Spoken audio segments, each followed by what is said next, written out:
ನಮಸ್ಕಾರ, ವಿವಿಸಿ ನ್ಯೂಸ್ಗೆ ಸ್ವಾಗತ. ನಾನು ತುಳಸಿ ಹರೀಶ್. ಇದು ಈ ಕ್ಷಣದ ಹೆಡ್ಲೈನ್ಸ್. ಅನುದಾನ ಬಂದರೂ ಕೆಲಸ ಆಗುತ್ತಿಲ್ಲ. ಅಧಿಕಾರಿಗಳು ಸ್ಥಳಕ್ಕೆ ಭೇಟಿ ನೀಡಿ ಪರಿಶೀಲಿಸಿ, ಎಲ್ಲಕ್ಕಿಂತ ಮುಖ್ಯವಾಗಿ ಡೆಂಗ್ಯೂ ಹೆಚ್ಚಾಗದಂತೆ ನಿಗಾವಹಿಸಿ. ತಾಲೂಕಿನ ವಿವಿಧ ಇಲಾಖೆ ಅಧಿಕಾರಿಗಳಿಗೆ ಶಾಸಕ ಎಚ್ಪಿ ಸ್ವರೂಪ್ ಸೂಚನೆ. ರೈತರ ಜಮೀನಿಗೆ ಪರಿಹಾರ ನೀಡದೇ ಇದ್ದ ರಸ್ತೆಯನ್ನ ಒತ್ತುವರಿ ಮಾಡಿರುವ ಆರೋಪ. ಭುವನಹಳ್ಳಿಯಲ್ಲಿ ವಿಮಾನ ನಿಲ್ದಾಣ ಕಾಮಗಾರಿ ಜಾಗದಲ್ಲಿ ಪ್ರತಿಭಟನೆ. ಜಮೀನಿಗೆ ಪರಿಹಾರ ಒದಗಿಸಿ ರಸ್ತೆ ನಿರ್ಮಿಸುವಂತೆ ಆಗ್ರಹಿಸಿದ ಗ್ರಾಮಸ್ಥರು.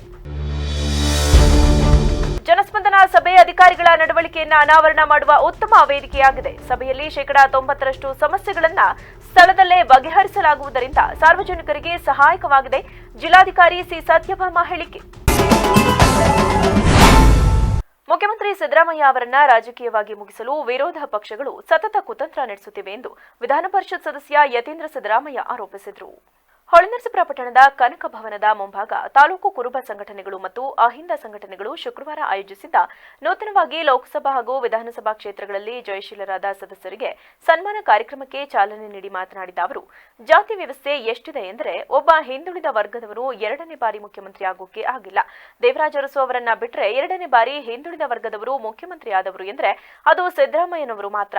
ಮತ್ತೊಮ್ಮೆ ಸಿದ್ದರಾಮಯ್ಯ ಅವರು ಮುಖ್ಯಮಂತ್ರಿಗಳಾಗಿದ್ದಾರೆ ಎಂದರೆ ಅದಕ್ಕೆ ಕಾರಣ ನೀವು ಒಗ್ಗಟ್ಟಾಗಿ ಅವರ ಹಿಂದೆ ಶಕ್ತಿಯಾಗಿ ನಿಂತಿದ್ದರಿಂದ ಅವರು ಇಷ್ಟೆಲ್ಲ ಸವಾಲುಗಳಿದ್ದು, ಇಷ್ಟೆಲ್ಲ ರಾಜಕೀಯ ವಿರೋಧಗಳಿದ್ದರೂ ಕೂಡ ಅವರು ಮತ್ತೊಮ್ಮೆ ಮುಖ್ಯಮಂತ್ರಿಗಳಾಗಲು ಸಾಧ್ಯವಾಯಿತು. ನೀವು ಎಲ್ಲಿಯವರೆಗೆ ರಾಜಕೀಯವಾಗಿ ಅವರ ಹಿಂದೆ ನಿಲ್ಲುತ್ತಿರುತ್ತೀರೋ ಅಲ್ಲಿಯವರೆಗೆ ಅವರನ್ನ ರಾಜಕೀಯವಾಗಿ ಅಳಿಯಲು ಆಗುವುದಿಲ್ಲ, ಸೋಲಿಸಲು ಆಗುವುದಿಲ್ಲ. ಅಧಿಕಾರದಲ್ಲಿದ್ದಾಗ ಅವರಿಗೆ ಪ್ರತಿ ಹೆಜ್ಜೆಯಲ್ಲೂ ಅಗ್ನಿ ಪರೀಕ್ಷೆ ಇರುತ್ತದೆ. ಸಣ್ಣ ತಪ್ಪು ಮಾಡಿದರೂ ಸಹ ಕಾಯ್ತಾ ಇರುತ್ತಾರೆ. ಸಣ್ಣ ತಪ್ಪು ಮಾಡಿದರೂ ಸಹ ಅದನ್ನ ದೊಡ್ಡದಾಗಿ ಬಿಂಬಿಸಿ ಅವರನ್ನ ಕಾಲೆಳೆಯಬೇಕು, ಅಧಿಕಾರದಿಂದ ಕೆಳಗಿಳಿಸಬೇಕು ಎಂದು ಕಾಯ್ತಾ ಇರ್ತಾರೆ. ಆದರೂ ಸಹ ಮುಖ್ಯಮಂತ್ರಿಯಾಗಿ 2ನೇ ಬಾರಿ ಆಯ್ಕೆಯಾಗಿರುವುದಕ್ಕೆ ನಿಮ್ಮಗಳ ಬೆಂಬಲವೇ ಕಾರಣ.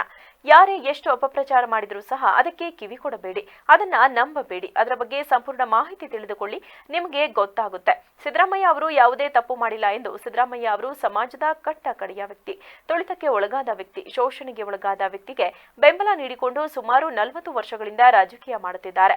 ಬೇರೆ ಯಾರಾದರೂ ಮುಖ್ಯಮಂತ್ರಿ ಆಗಿದ್ದರೆ ಇಷ್ಟೊಂದು ಗ್ಯಾರಂಟಿ ಯೋಜನೆಗಳನ್ನ 50 ರಿಂದ 60 ಸಾವಿರ ಕೋಟಿ ವೆಚ್ಚವಾಗುವ ಹಣವನ್ನ ನೇರವಾಗಿ ಜನರ ಕೈಗೆ ತಲುಪಿಸುವಂತಹ ಕೆಲಸವನ್ನು ಮಾಡುತ್ತಿದ್ದಾರೆ. ಗ್ಯಾರಂಟಿ ಯೋಜನೆಗಳ ಜೊತೆಗೆ ಅಭಿವೃದ್ಧಿ ಕಾರ್ಯಗಳನ್ನ ಕುಂಠಿತವಾಗದಂತೆ ನೋಡಿಕೊಂಡು ಆರ್ಥಿಕ ಪರಿಸ್ಥಿತಿ ಕುಸಿಯದಂತೆ ನೋಡಿಕೊಳ್ಳುತ್ತಿರುವುದು ಮುಖ್ಯಮಂತ್ರಿಗಳ ಸಾಧನೆಯಾಗಿದೆ ಎಂದು ವ್ಯಕ್ತಪಡಿಸಿದರು. ಈ ಜಾತಿ ವ್ಯವಸ್ಥೆ ಪ್ರಾಬಲ್ಯ ಎಷ್ಟಿದೆ ಅಂತಂದ್ರೆ ಒಬ್ಬ ಹಿಂದುಳಿದ ವರ್ಗದವರು ಇದುವರೆಗೂ 2ನೇ ಬಾರಿ ಮುಖ್ಯಮಂತ್ರಿಗಳಾಗಕ್ಕಾಗಿಲ್ಲ. ದೇವರಾಜ ಅರಸು ಅವರು ಬಿಟ್ರೆ ನಂತರ 2ನೇ ಬಾರಿ ಮುಖ್ಯಮಂತ್ರಿಗಳಾಗಿರೋ ಹಿಂದುಳಿದ ವರ್ಗದವರು ಅಂತಂದ್ರೆ ಅದು ಸಿದ್ದರಾಮಯ್ಯ ಅವರು ಮಾತ್ರ. ಅವ್ರು ಮತ್ತೊಮ್ಮೆ ಮುಖ್ಯಮಂತ್ರಿಗಳಾಗಿದ್ರೆ ಅಂದ್ರೆ ಅದಕ್ಕೆ ಕಾರಣ ನೀವೆಲ್ಲ ಒಗ್ಗಟ್ಟಾಗಿ ನಿಂತು ಅವ್ರ ಹಿಂದೆ ಶಕ್ತಿಯಾಗಿ ನಿಂತಿರೋದ್ರಿಂದ ಅವ್ರು ಇಷ್ಟೆಲ್ಲ ಸವಾಲುಗಳಿದ್ರು, ಇಷ್ಟೆಲ್ಲ ರಾಜಕೀಯವಾಗಿ ವಿರೋಧ ಇದ್ರು ಕೂಡ ಅವ್ರು ಮತ್ತೊಮ್ಮೆ ಮುಖ್ಯಮಂತ್ರಿಗಳಾಗ ಸಾಧ್ಯ ಆಗಿದೆ. ನೀವು ಅವ್ರ ವ್ಯಕ್ತಿ, ನೀವು ಎಲ್ಲಿ ತನಕ ಅವ್ರ ಹಿಂದೆ ನಿಂತಿರ್ತಾರೋ ಅಲ್ಲಿ ತನಕ ಅವ್ರನ್ನ ರಾಜಕೀಯವಾಗಿ ಯಾರು ಕೂಡ ಅಣಿಯೋದಕ್ಕಾಗೋದಿಲ್ಲ, ಸೋಲ್ಸೋದಕ್ಕಾಗೋದಿಲ್ಲ. ಒಬ್ಬ ಹಿಂದುಳಿದ ಮುಖ್ಯಮಂತ್ರಿ ಆಗಿದ್ರೆ ಅವರಿಗೆ ಒಂದು ರೀತಿ ಅದು ಅಗ್ನಿ ಪರೀಕ್ಷೆ. ಪ್ರತಿ ಅಧಿಕಾರದಲ್ಲಿದ್ದಾಗ ಪ್ರತಿ ಹೆಜ್ಜೆನೂ ಕೂಡ ಅವ್ರಿಗೆ ಅಗ್ನಿ ಪರೀಕ್ಷೆ ಇರ್ತದೆ.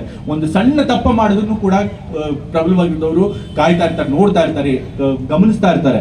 ಅವ್ರು ಒಂದೇ ಸಣ್ಣ ತಪ್ಪ ಮಾಡಿದ್ರು ಕೂಡ ಅದನ್ನ ದೊಡ್ಡ ಬಿಂಬಿಸಿ ಅವ್ರನ್ನ ಕಾಲು ಎಳಿಬೇಕು, ಅವ್ರನ್ನ ಅಧಿಕಾರದಿಂದ ಇಳಿಸ್ಬೇಕು ಅಂತ ಹೇಳಿ ಕಾಯ್ತಿರ್ತಾರೆ. ಆದ್ರೂ ಕೂಡ 2ನೇ ಬಾರಿ ಸಿದ್ದರಾಮಯ್ಯ ಮುಖ್ಯಮಂತ್ರಿಗಳಾಗಿದ್ರೆ ಅದಕ್ಕೆ ನೀವೆಲ್ಲ ಒಗ್ಗಟ್ಟಾಗಿ ಅವ್ರಿಗೆ ನಿಂತಿರೋದೇ ಕಾರಣ. ಕಾರ್ಯಕ್ರಮದಲ್ಲಿ ಹಾಸನ ಸಂಸದ ಶ್ರೇಯಸ್ ಎಂ ಪಟೇಲ್, ಕೆಆರ್ ನಗರ ಶಾಸಕ ಡಿ ರವಿಶಂಕರ್, ನಿವೃತ್ತ ಜಿಲ್ಲಾಧಿಕಾರಿ, ತಾಲೂಕು ಕುರುಬರ ಸಂಘದ ಅಧ್ಯಕ್ಷ ಪುಟ್ಟಸ್ವಾಮಿ, ಜಿಲ್ಲಾ ಕುರುಬ ಸಮಾಜದ ಅಧ್ಯಕ್ಷ ಪಟೇಲ್ ಶಿವಪ್ಪ, ಉಪಾಧ್ಯಕ್ಷ ಬಾಗಿವಾಳು ಮಂಜೇಗೌಡ, ಎಚ್ಕೆ ಹರೀಶ್, ಮಲ್ಲಪ್ಪನಹಳ್ಳಿ ಎಂಸಿ ಮೋಹನ್, ಹೊನ್ನಿಕೊಪ್ಪಳು ಮಂಜೇಗೌಡ ಸೇರಿದಂತೆ ಮತ್ತಿತರರಿದ್ದರು. ಅನುದಾನ ಬಂದರೂ ಕೆಲ ಹಾಸ್ಟೆಲ್ಗಳಲ್ಲಿ ಸರಿಯಾಗಿ ಕೆಲಸ ಆಗುತ್ತಿಲ್ಲ. ಸರ್ಕಾರಿ ಶಾಲೆಗಳಿಗೆ ಅಧಿಕಾರಿಗಳು ಭೇಟಿ ನೀಡಿ ಪರಿಶೀಲಿಸಿ, ಎಲ್ಲಕ್ಕಿಂತ ಮುಖ್ಯವಾಗಿ ಡೆಂಗ್ಯೂ ಹೆಚ್ಚಾಗದಂತೆ ನಿಗಾವಹಿಸಿ ಎಂದು ತಾಲೂಕಿನ ವಿವಿಧ ಇಲಾಖೆ ಅಧಿಕಾರಿಗಳಿಗೆ ಶಾಸಕ ಎಚ್ಪಿ ಸ್ವರೂಪ್ ಪ್ರಕಾಶ್ ಕಟ್ಟುನಿಟ್ಟಿನ ಸೂಚನೆ ನೀಡಿದರು. ನಗರದ ತಾಲೂಕು ಪಂಚಾಯಿತಿ ಸಭಾಂಗಣದಲ್ಲಿಂದು ನಡೆದ ಕೆಡಿಪಿ ಸಭೆಯ ಅಧ್ಯಕ್ಷತೆ ವಹಿಸಿ ಮಾತನಾಡಿದ ಅವರು, ಡೆಂಗ್ಯೂ ಹೆಚ್ಚಾಗದಂತೆ ನಿಗಾವಹಿಸಿ ಎಲ್ಲೆಡೆ ಸುತ್ತಾಡಿ ಪರಿಸ್ಥಿತಿ ಸಂಭಾಳಿಸುವ ನಿಟ್ಟಿನಲ್ಲಿ ಕೆಲಸ ಮಾಡಿ ಎಂದು ತಾಲೂಕು ಆರೋಗ್ಯಾಧಿಕಾರಿಗಳಿಗೆ ಸಲಹೆ ನೀಡಿದರು. ಇದೇ ವೇಳೆ ಈವರೆಗಿನ ಬೆಳವಣಿಗೆ ಹಾಗೂ ಕೈಗೊಂಡಿರುವ ಕ್ರಮದ ಬಗ್ಗೆ ಮಾಹಿತಿ ಪಡೆದರು. ಜಿಲ್ಲಾ ಪಂಚಾಯಿತಿ, ತಾಲೂಕು ಪಂಚಾಯತ್ನಿಂದ ಅಭಿವೃದ್ಧಿಗೆ ಅನುದಾನ ಬರುತ್ತದೆ, ಆದರೂ ಯಾವುದೇ ಕೆಲಸಗಳಾಗುತ್ತಿಲ್ಲ. ಹಾಸ್ಟೆಲ್ಗಳಿಗೆ ಸುಣ್ಣ ಹೊಡೆದಿಲ್ಲ, ರಿಪೇರಿ ಸಹ ಆಗಿಲ್ಲ. ಕೆಲವರು ಸರಿಯಾಗಿ ಕೆಲಸ ಮಾಡುತ್ತಿಲ್ಲ. ಅಂತಹವರಿಗೆ ಸಮಾಜ ಕಲ್ಯಾಣ ಇಲಾಖೆ ಅಧಿಕಾರಿಗಳು ಪ್ರೋತ್ಸಾಹ ಕೊಡಬಾರದು. ಹಾಸ್ಟೆಲ್ ಬಗ್ಗೆ ನಿಗಾವಹಿಸಿ ಸಮಸ್ಯೆ ಇದ್ದರೆ ಕೂಡಲೇ ಬಗೆಹರಿಸಿ. ಕೆಲ ಸರ್ಕಾರಿ ಶಾಲೆಗಳಲ್ಲಿ ಮಕ್ಕಳೇ ಇಲ್ಲದೆ ಮುಚ್ಚುವ ಸ್ಥಿತಿ ಎದುರಾಗಿದೆ. ತಾಲೂಕಿನ ಕೆಂಚಟಹಳ್ಳಿ ಸರ್ಕಾರಿ ಶಾಲೆಯಲ್ಲಿ ಕೇವಲ 4 ಮಕ್ಕಳಿದ್ದಾರೆ. ಸರ್ಕಾರಿ ಶಾಲೆಗೆ ಕೆಲ ಮಕ್ಕಳು ಬರುತ್ತಿಲ್ಲ.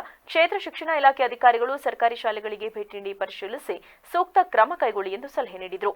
ಈಗಾಗಲೇ ನಮ್ಮ ತಾಲೂಕಿನಲ್ಲಿ 10 ಶಾಲೆ ಮುಚ್ಚಿ ಹೋಗಿವೆ. ಸರ್ಕಾರಿ ಶಾಲೆ ಉಳಿಸುವ ನಿಟ್ಟಿನಲ್ಲಿ ಕಾರ್ಯನಿರ್ವಹಿಸಿ. ತಾಲೂಕಿನಲ್ಲಿ ಒಟ್ಟು 434 ಅಂಗನವಾಡಿ ಕೇಂದ್ರಗಳಿದ್ದು 194 ಅಂಗನವಾಡಿ ನೌಕರರಿದ್ದಾರೆ. 44 ಅಂಗನವಾಡಿ ನೌಕರರ ಹುದ್ದೆ ಖಾಲಿ ಇದ್ದು 324 ಮಂದಿ ಸಹಾಯಕ ನೌಕರರು ಕೆಲಸ ನಿರ್ವಹಿಸುತ್ತಿದ್ದಾರೆ. 75 ಅಂಗನವಾಡಿ ಸಹಾಯಕರ ಹುದ್ದೆ ಖಾಲಿ ಇವೆ. ಮಕ್ಕಳಿಗೆ ಪ್ರತಿದಿನ ಮೊಟ್ಟೆ, ಕ್ಷೀರಭಾಗ್ಯ ಯೋಜನೆಯಡಿ ಪ್ರತಿನಿತ್ಯ ಕೆನೆ ಭರಿತ ಹಾಲು ಕೊಡುವ ವ್ಯವಸ್ಥೆ ಇದೆ.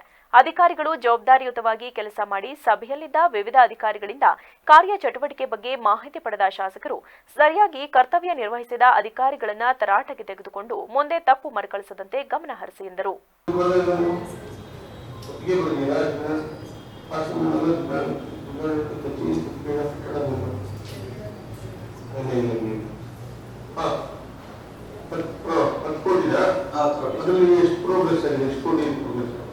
ಸರ್ ಅದು ಈಗ ರಿವೈಸ್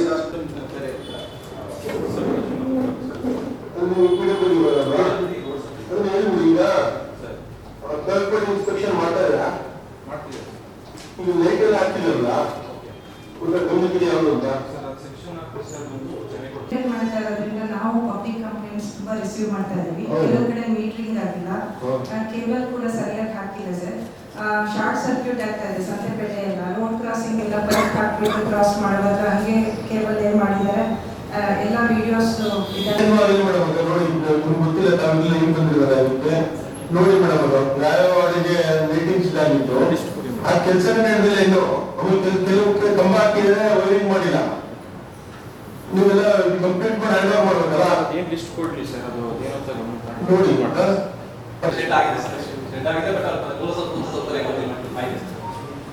ಮಾಡ್ಕೊಳ್ಳಿ ಸರ್. ಸೋಮವಾರ ಮತ್ತೆ ನಮ್ಮಲ್ಲಿ ಈಗ ಹೊಸ ಬಿಲ್ಡಿಂಗ್ ಈಗಾಗಲೇ KDP ಮೀಟಿಂಗ್ ಇವತ್ತು ಯಶಸ್ವಿಯಾಗಿ ಆಯಿತು. ಇವತ್ತು ನಮ್ಮ ಶಾಸಕರ ಒಂದು ನೇತೃತ್ವದಲ್ಲಿ ತಹಶೀಲ್ದಾರರು ಮತ್ತು ನಮ್ಮ ಇಒ ಸಾಹೇಬರ ಒಂದು ನೇತೃತ್ವ ಎಲ್ಲ ಅಧಿಕಾರಿಗಳು ಮತ್ತು ಸಂಬಂಧಪಟ್ಟ ಇಲಾಖಾವಾರು ಒಂದು ಪರಿಶೀಲನಾ ಸಭೆ ಕೂಡ ನಡೀತು. ಇವತ್ತು ಬಹುಮುಖ್ಯವಾಗಿ ಇವತ್ತು ನಮ್ಮ ರೆವಿನ್ಯೂ ಸಂಬಂಧಪಟ್ಟಂಗೆ ಮತ್ತು ಒಂದು ಶಿಕ್ಷಣಕ್ಕೆ ಸಂಬಂಧಪಟ್ಟಂಗೆ ಮತ್ತು ಆರೋಗ್ಯ ಸಂಬಂಧಪಟ್ಟಂಗೆ ಒಂದು ಪರಿಶೀಲನಾ ಸಭೆಯನ್ನು ಕೂಡ ನಡೆದಿದೆ. ಈಗಾಗಲೇ ಸಭೆಯಲ್ಲಿ ತಹಶೀಲ್ದಾರ್ ಶ್ವೇತಾ, ತಾಲೂಕು ಪಂಚಾಯಿತಿ ಅಧಿಕಾರಿ ಗಿರೀಶ್ ಇದ್ದರು. ಜನಸಾಮಾನ್ಯರ ಸಮಸ್ಯೆಗಳನ್ನ ಸ್ಥಳದಲ್ಲಿಯೇ ಬಗೆಹರಿಸುವ ನಿಟ್ಟಿನಲ್ಲಿ ಜನಸ್ಪಂದನ ಕಾರ್ಯಕ್ರಮವನ್ನು ಆಯೋಜಿಸಲಾಗಿದೆ ಎಂದು ಜಿಲ್ಲಾಧಿಕಾರಿ ಸತ್ಯಭಾಮ ತಿಳಿಸಿದರು.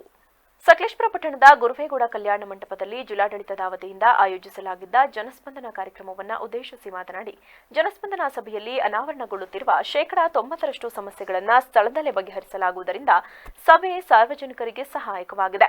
ಹಾಸನ ಕಂದಾಯ ಇಲಾಖೆ ಆಡಳಿತ ನಿರ್ವಹಣೆಯಲ್ಲಿ ರಾಜ್ಯದಲ್ಲೇ ಮೊದಲ ಸ್ಥಾನದಲ್ಲಿರುವುದು ಹೆಮ್ಮೆಯ ವಿಷಯವಾಗಿದೆ. ಜನರೇ ಸರ್ಕಾರಿ ನೌಕರರಿಗೆ ಲಂಚವನ್ನು ಕೊಡುತ್ತಿರುವುದರಿಂದ ಕಂದಾಯ ಇಲಾಖೆಯ ಬಗ್ಗೆ ಲಂಚದ ಆರೋಪ ಸಾಮಾನ್ಯವಾಗಿ ಕೇಳಿಬರುತ್ತಿದೆ. ಉತ್ತಮವಾಗಿ ಕೆಲಸ ಮಾಡುವ ಅಧಿಕಾರಿಗಳನ್ನ ಹೊಗಳುವುದು ತಪ್ಪಲ್ಲ. ಹಾಗೆಯೇ ಮೈಗಳ ಅಧಿಕಾರಿಗಳ ಬಗ್ಗೆ ನಾನು ಕಠಿಣ ನಿರ್ಧಾರ ಕೈಗೊಳ್ಳುವುದರಲ್ಲಿ ಹಿಂದೆ ಮುಂದೆ ನೋಡುವುದಿಲ್ಲ. ಜನಸ್ಪಂದನ ಸಭೆ ಅಧಿಕಾರಿಗಳ ನಡವಳಿಕೆಯನ್ನ ಅನಾವರಣ ಮಾಡುವ ಉತ್ತಮ ವೇದಿಕೆಯಾಗಿದೆ ಎಂದರು. ಜಿಲ್ಲಾ ಮಟ್ಟದ ಜನಸ್ಪಂದನ ಕಾರ್ಯಕ್ರಮವನ್ನು ನಾವು ಸಕಲೇಶಪುರ ತಾಲೂಕಲ್ಲಿ ಹಮ್ಮಿಕೊಂಡಿದ್ದೇವೆ. ಈ ಒಂದು ಕಾರ್ಯಕ್ರಮದ ಅಧ್ಯಕ್ಷತೆಯನ್ನು ವಹಿಸಿರುವಂತಹ ಜಿಲ್ಲಾ ಮಟ್ಟದ ಜನಸ್ಪಂದನ, ಜನರಿಗೆ ಆ ವರ್ಡ್ ಹೇಳುವಂತೆ, ಆ ಪದನೇ ಹೇಳುವಂತೆ ಜನರಿಗೆ ಸ್ಪಂದಿಸುವುದು. ನಮ್ದು ಜನಪ್ರಿಯವಾಗಿ ಜನರಿಗೆ ಸ್ಪಂದಿಸುವಂಥದ್ದು ಅಂದ್ರೆ ಅವರು ನಮ್ಮ ಕಚೇರಿಗೆ ಬಂದಾಗ ಅವರ ಹತ್ರ ಹೇಗೆ ನಡ್ಕೊಳ್ಬೇಕು, ನಿಮ್ಗೆ ಅಧಿಕಾರ ಇದೆ ಅಂತಂದ್ಬಿಟ್ಟು ನಿಮ್ಮ ದರ್ಪ ನಿಮ್ಮ ಇದನ್ನ ನಡೆಸುವಂಥದ್ದಲ್ಲ. ನೀವು ಜನರಿಗೆ ಅವರ ಮಟ್ಟಕ್ಕೆ ಇಳಿದು, ಯಾರು ತುಂಬಾ common of the common man ಬರ್ತಾನೆ ನಿಮ್ಮ ಆಫೀಸ್ಗೆ ಬಂದಾಗ ಹೇಗೆ ನಡ್ಕೊಳ್ಬೇಕು ಅವರ ಹತ್ರ. ಶಾಸಕ ಸಿಮೆಂಟ್ ಮಂಜು ಮಾತನಾಡಿ, ಪಟ್ಟಣದಲ್ಲಿ ಎಲ್ಲೇ ಹೋದರೂ ರೈಲ್ವೆ ಇಲಾಖೆ ಈ ಜಮೀನು ನಮ್ಮದು ಎನ್ನುತ್ತಾರೆ. ಪಟ್ಟಣದಲ್ಲಿ ಸರ್ಕಾರಿ ಕಟ್ಟಡಗಳ ನಿರ್ಮಾಣಕ್ಕೆ ಸ್ಥಳವಿಲ್ಲ. ಆದ್ದರಿಂದ ಜಿಲ್ಲಾಧಿಕಾರಿ, ರೈಲ್ವೆ ಹಾಗೂ ಪುರಸಭೆ ನಡುವಿನ ಜಮೀನಿನ ಸಮಸ್ಯೆಗೆ ಪರಿಹಾರ ಕಂಡುಹಿಡಿಯಲು ಸರ್ವೆ ನಡೆಸಬೇಕು ಎಂದರು. ಜಿಲ್ಲಾಧಿಕಾರಿ ಮಾತನಾಡಿ, ತಕ್ಷಣವೇ ಸರ್ವೆ ನಡೆಸಲಾಗುವುದು. ಹಾನುಬಾಳ್ ಗ್ರಾಮ ಪಂಚಾಯಿತಿ ವ್ಯಾಪ್ತಿಯ ಸರ್ವೆ ನಂಬರ್ 95ರ ಜಮೀನಿಗೆ ಈ ಖಾತೆ ಮಾಡಿಕೊಡುತ್ತಿಲ್ಲ ಎಂಬ ದೂರಿಗೆ ಹಾನುಬಾಳ್ ಗ್ರಾಮ ಪಂಚಾಯಿತಿ ಅಭಿವೃದ್ಧಿ ಅಧಿಕಾರಿ ಹರೀಶ್ ಅವರ ವಿರುದ್ಧ ಉಗ್ರ ರೂಪ ಪ್ರದರ್ಶಿಸಿದ ಜಿಲ್ಲಾಧಿಕಾರಿ, ಏನು ಮಹಾನುಭಾವ, 1 ವರ್ಷ ಬೇಕಾ ಈ ಖಾತೆ ಮಾಡಲು ಎಂದರು. ಈ ವೇಳೆ ಮಾತನಾಡಲು ಮುಂದಾದ ಅಭಿವೃದ್ಧಿ ಅಧಿಕಾರಿಯನ್ನ ತಡೆದು ಮತ್ತೆ ಮಾತನಾಡಬೇಡ, ಏಕೆ ಸಾರ್ವಜನಿಕರ ಕೆಲಸವಂದ್ರೆ ಅಸಡ್ಡೆನ ರಾಜ್ಕುಮಾರ, ಈ ದೊಡ್ಡ ಮನುಷ್ಯ ಕೆಲಸ ಮಾಡುವುದು ಬೇಡ, ಎಡಿಎಲ್ಆರ್ ಅವರೇ ನೀವೇ ಹೋಗಿ ಸರ್ವೆ ನಡೆಸಿ ಕೆಲಸ ಮಾಡಿಕೊಡಪ್ಪ, ಈತನನ್ನ ಸಸ್ಪೆಂಡ್ ಮಾಡ್ರಿ ಎಂದು ಕಿಡಿಕಾರಿದ ಜಿಲ್ಲಾಧಿಕಾರಿ. ಇದೇ ರೀತಿ ಕುರುಬತ್ತೂರು ಗ್ರಾಮ ಪಂಚಾಯಿತಿ ಅಭಿವೃದ್ಧಿ ಅಧಿಕಾರಿಯ ಮೇಲೆ ಹರಿಹಾಯ್ದ ಜಿಲ್ಲಾಧಿಕಾರಿ, ಜೀನ್ಸ್ ಪ್ಯಾಂಟ್ ಹಾಕಲಿಕ್ಕೆ ಬರುತ್ತೆ, ಜನರ ಕೆಲಸ ಮಾಡಲಿಕ್ಕೆ ಬರುವುದಿಲ್ವಾ ಎಂದರು. ಜಾಗದ ಅಭಾವ ಇರೋದ್ರಿಂದ ಶಾಲಾ ಕಾಲೇಜುಗಳಲ್ಲಿ ಅವರು ಸಮಯ ಕೊಡ್ತಾ ಇಲ್ಲ. ಅಧಿಕಾರಿಗಳು ಅವ್ರದ್ದೇ ಕಾರ್ಯ ಸಿಬ್ಬಂದಿಗೆ ಗೊಂದಲಾಗುತ್ತೆ ಅಂತ ನಾವು ಮಾನ್ಯ ಶಾಸಕರಿಗೂ ಸಹ ಫುಲ್ ಕಮರ್ಷಿಯಲ್ ಮಾಡಿದ್ರೆ ಕ್ಯಾನ್ಸಲ್ ಮಾಡಪ್ಪ. ಕಮರ್ಷಿಯಲ್ ಗಾರ ನೀವು ಕೊಡೋದು ಲ್ಯಾಂಡು ಹೋಟೆಲ್ ಸ್ಟೇ ಇದೆ. ಹೋಟೆಲ್ ಸ್ಟೇ ಎಲ್ಲಿ ಒಂದು ನಿಮಿಷ ಎಲ್ಲಿಂದ ಎಷ್ಟು ದಿನದಿಂದ ಇದೆ ಹೋಟೆಲ್? ನಾವು ಅಗ್ಲಟ್ಟಿ ಗ್ರಾಮದವರು ಮತ್ತೆ ಈ ಪಂಚಾಯತ್ ಸೇರಿದ್ರು ನಮಗೆ ರೋಡ್ ಇಲ್ಲ, ರಸ್ತೆ ಇಲ್ಲ ಸರ್. ಆಮೇಲೆ 2 ವರ್ಷದಿಂದ ಅರ್ಜಿ ಕೊಟ್ಟಿದ್ದೀವಿ. ಆಮೇಲೆ ಎಸಿ ಮೇಲೆ ಆರ್ಡರ್ ಮಾಡಿದ್ದಾರೆ. ಮಾಡಿದ್ರೆ ಕ್ಯಾಮ್ರೇಟ್ ಕಮಿಟಿ ಮೆಂಬರ್ ಆಗಿದೆ. ನೀವು ಹಿಂದೆ ಅಂದ್ರೆ 90 ಇಸ್ವಿಯಲ್ಲಿ ಅಥವಾ 85ರಲ್ಲಿ ಶಾಲೆಗಳನ್ನ ಕಟ್ಟಿರ್ತಾರೆ, ನಂತರ ಆಸ್ಪತ್ರೆಗಳನ್ನ ಕಟ್ಟಿರ್ತಾರೆ, ಮನೆಗಳಲ್ಲಿ ಬರುತ್ತೆ ಬರಲ್ಲ ಅವ್ರಿಗೆ ಗೊತ್ತಿರಲ್ಲ. ಸರ್ಕಾರಿ ಬಿಡಲ್ಲಿ ಬರುತ್ತೆ ಅಂತ ಅನ್ಕೊಂಡಿರ್ತಾರೆ, ಗುಡ್ತೋಪಲ್ಲಿ ಬರುತ್ತೆ ಅನ್ಕೊಂಡಿರ್ತಾರೆ. ಇದು ಕಾನೂನು ಏನು ಮಾಡಿಲ್ಲ, ಮನೆಯನ್ನು ಮಾಡಿಲ್ಲ. ಅಂದ್ರೆ ಯಾವುದು ಅದು ರಾಜೀವ್ ಗಾಂಧಿ ಹೌಸಿಂಗ್ ಅದೇ ಪಾಂಡೆ ಒಳನರಸೀಪುರ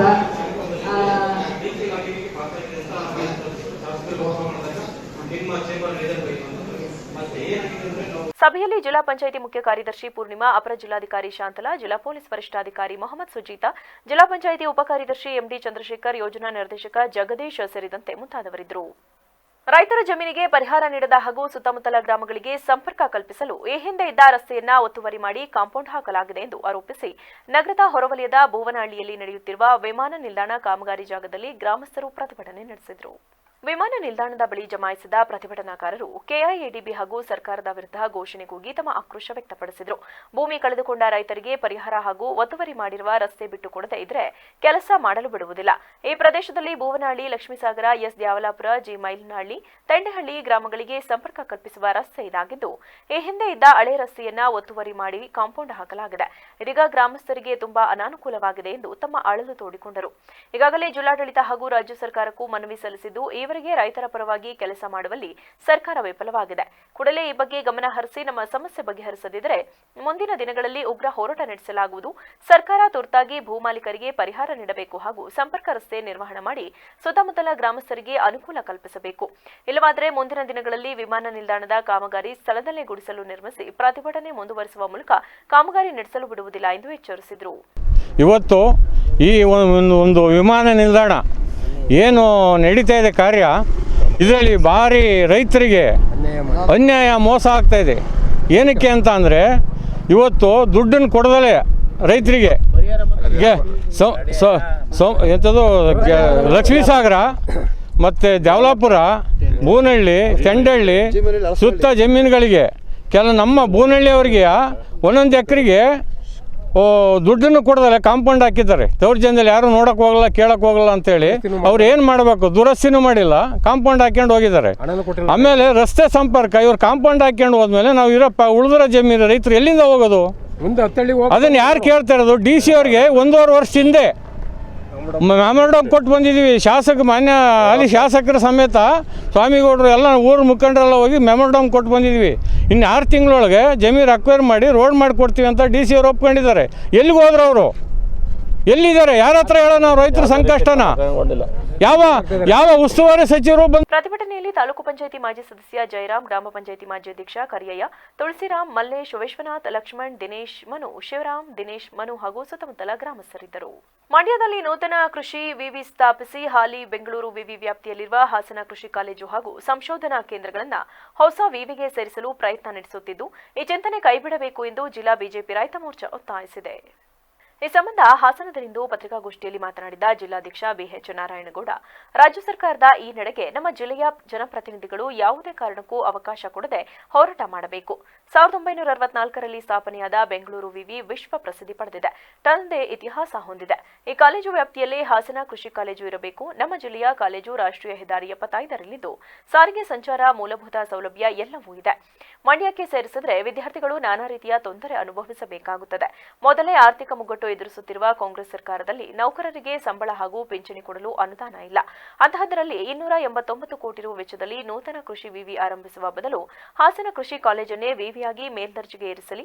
ಈ ಬಗ್ಗೆ ನಮ್ಮ ಜಿಲ್ಲೆಯ ಎಲ್ಲಾ ಶಾಸಕರು ಬರುವ ಅಧಿವೇಶನದಲ್ಲಿ ದನಿ ಎತ್ತುವ ಮೂಲಕ ಬೆಂಗಳೂರು ವಿವಿಯಿಂದ ಹಾಸನ ಕಾಲೇಜನ್ನು ಬೇರ್ಪಡಿಸಬಾರದು ಎಂದು ಒತ್ತಡ ಹಾಕಬೇಕೆಂದು ಮನವಿ ಮಾಡಿದರು. ವಿಶ್ವವಿದ್ಯಾನಿಲಯ ಕಾರ್ಯಕರ ಕೃಷಿ ಕಾಲೇಜನ್ನು ಹಾಸನ ಜಿಲ್ಲೆಗೆ ಅನುಕೂಲ ಆಗಲಿ ಅನ್ನೋ ಉದ್ದೇಶದಿಂದ 2005-6ರಲ್ಲಿ ಆಗಿನ ಮಂತ್ರಿಗಳಾದಂಥ ಸನ್ಮಾನ್ಯ ಶ್ರೀಕಂಠಯ್ಯನವರು, ಸಂಸದರಾಗಿದ್ದಂಥ ಪುಟ್ಟಸ್ವಾಮಿಗೌಡರು ಇವರೆಲ್ಲರ ಶ್ರಮದಿಂದ ನಂತರ ಬಂದಂಥ ನಮ್ಮ ಜಿಲ್ಲೆಯವರಾದ ಮುಖ್ಯಮಂತ್ರಿಗಳಾದಂಥ ಕುಮಾರಸ್ವಾಮಿಯವರ ಅಧ್ಯಕ್ಷತೆಯಲ್ಲಿ ಕಾರ್ಯಾರಂಭ ಮಾಡಿತು. ಇದರ ಮೂಲ ಬೆಂಗಳೂರು ಕೃಷಿ ವಿಶ್ವವಿದ್ಯಾನಿಲಯದ ಒಂದು ಅಂಗ ಈ ಹಾಸನ ಕಾರೆಕೆರೆ ಕೃಷಿ ಕಾಲೇಜು. ಹಾಸನ ಬೆಂಗಳೂರು ಕೃಷಿ ವಿಶ್ವವಿದ್ಯಾನಿಲಯ ಇಡೀ ವಿಶ್ವದಲ್ಲೇ ಪ್ರಸಿದ್ಧವಾದಂಥ ಒಂದು ವಿಶ್ವವಿದ್ಯಾನಿಲಯ. ಇದು ಇಡೀ ಪ್ರಪಂಚದಾದ್ಯಂತ ಒಳ್ಳೆಯ ಪ್ರಶಂಸೆಯನ್ನು ಪಡೆದಂಥ ವಿಶ್ವವಿದ್ಯಾನಿಲಯ. ಈ ವಿಶ್ವವಿದ್ಯಾನಿಲಯ 1964ರಲ್ಲಿ ಬೆಂಗಳೂರಲ್ಲಿ ಸ್ಥಾಪನೆ ಆಯಿತು. ತದನಂತರ ಇಡೀ ಪತ್ರಿಕಾಗೋಷ್ಠಿಯಲ್ಲಿ ಜಿಲ್ಲಾ ಬಿಜೆಪಿ ಪ್ರಧಾನ ಕಾರ್ಯದರ್ಶಿ ಅಮಿತ್ ಶೆಟ್ಟಿ, ವಿವಿಧ ಪದಾಧಿಕಾರಿಗಳಾದ ಶಕುನಿಗೌಡ, ಆನಂದ್, ಮಹೇಶ್, ನಟರಾಜ್ ಇದ್ದರು. ನಗರದ ಶೃಂಗೇರಿ ಶ್ರೀ ಶಂಕರಮಠ ಭಾರತೀಯ ತೀರ್ಥ ಸಭಾಂಗಣದಲ್ಲಿ ಗುರುವಾರ ಜಾಗೃತ ದುರ್ಗಾ ಶಕ್ತಿ ಎಂಬ ಕಾರ್ಯವನ್ನ ಆರ್ಎಸ್ಎಸ್ ಮೂಲಕ ಆಯೋಜಿಸಲಾಗಿತ್ತು. ಕಾರ್ಯಕ್ರಮವನ್ನು ಉದ್ದೇಶಿಸಿ ಸಮಾಜ ಸೇವಕ ಮಾತೃ ಸುರಕ್ಷಾ ಬಿ ಗಣರಾಜ ಭಟ್ಟ ಕಿದಲ ಮಾತನಾಡಿ, ಕೆಲ ಹಿಂದೂ ಹೆಣ್ಣು ಮಕ್ಕಳು ಅನ್ಯ ಕೋಮಿನವರ ಜೊತೆ ಸ್ನೇಹ, ಪ್ರೀತಿ ಎಂಬ ಆಸೆಗೆ ಮರುಳಾಗಿ ಅದು ಮದುವೆ ಹಂತಕ್ಕೆ ತಲುಪಿ ಮನೆಯಿಂದ ದೂರವಾಗಿ ಮತಾಂತರಗೊಂಡು ಪಡಬಾರದ ಕಷ್ಟಪಟ್ಟು ಪ್ರಾಣ ಕಳೆದುಕೊಂಡಿದ್ದಾರೆ. ಇನ್ನು ಕೆಲವರು ಮಾಡಿದ ತಪ್ಪಿನ ಅರಿವಾಗಿ ಮನೆಗೆ ವಾಪಸ್ ಆಗಿರುವ ಅನೇಕ ಪ್ರಸಂಗಗಳನ್ನು ನಾವು ಕೇಳಿದ್ದೇವೆ, ನೋಡಿದ್ದೇವೆ.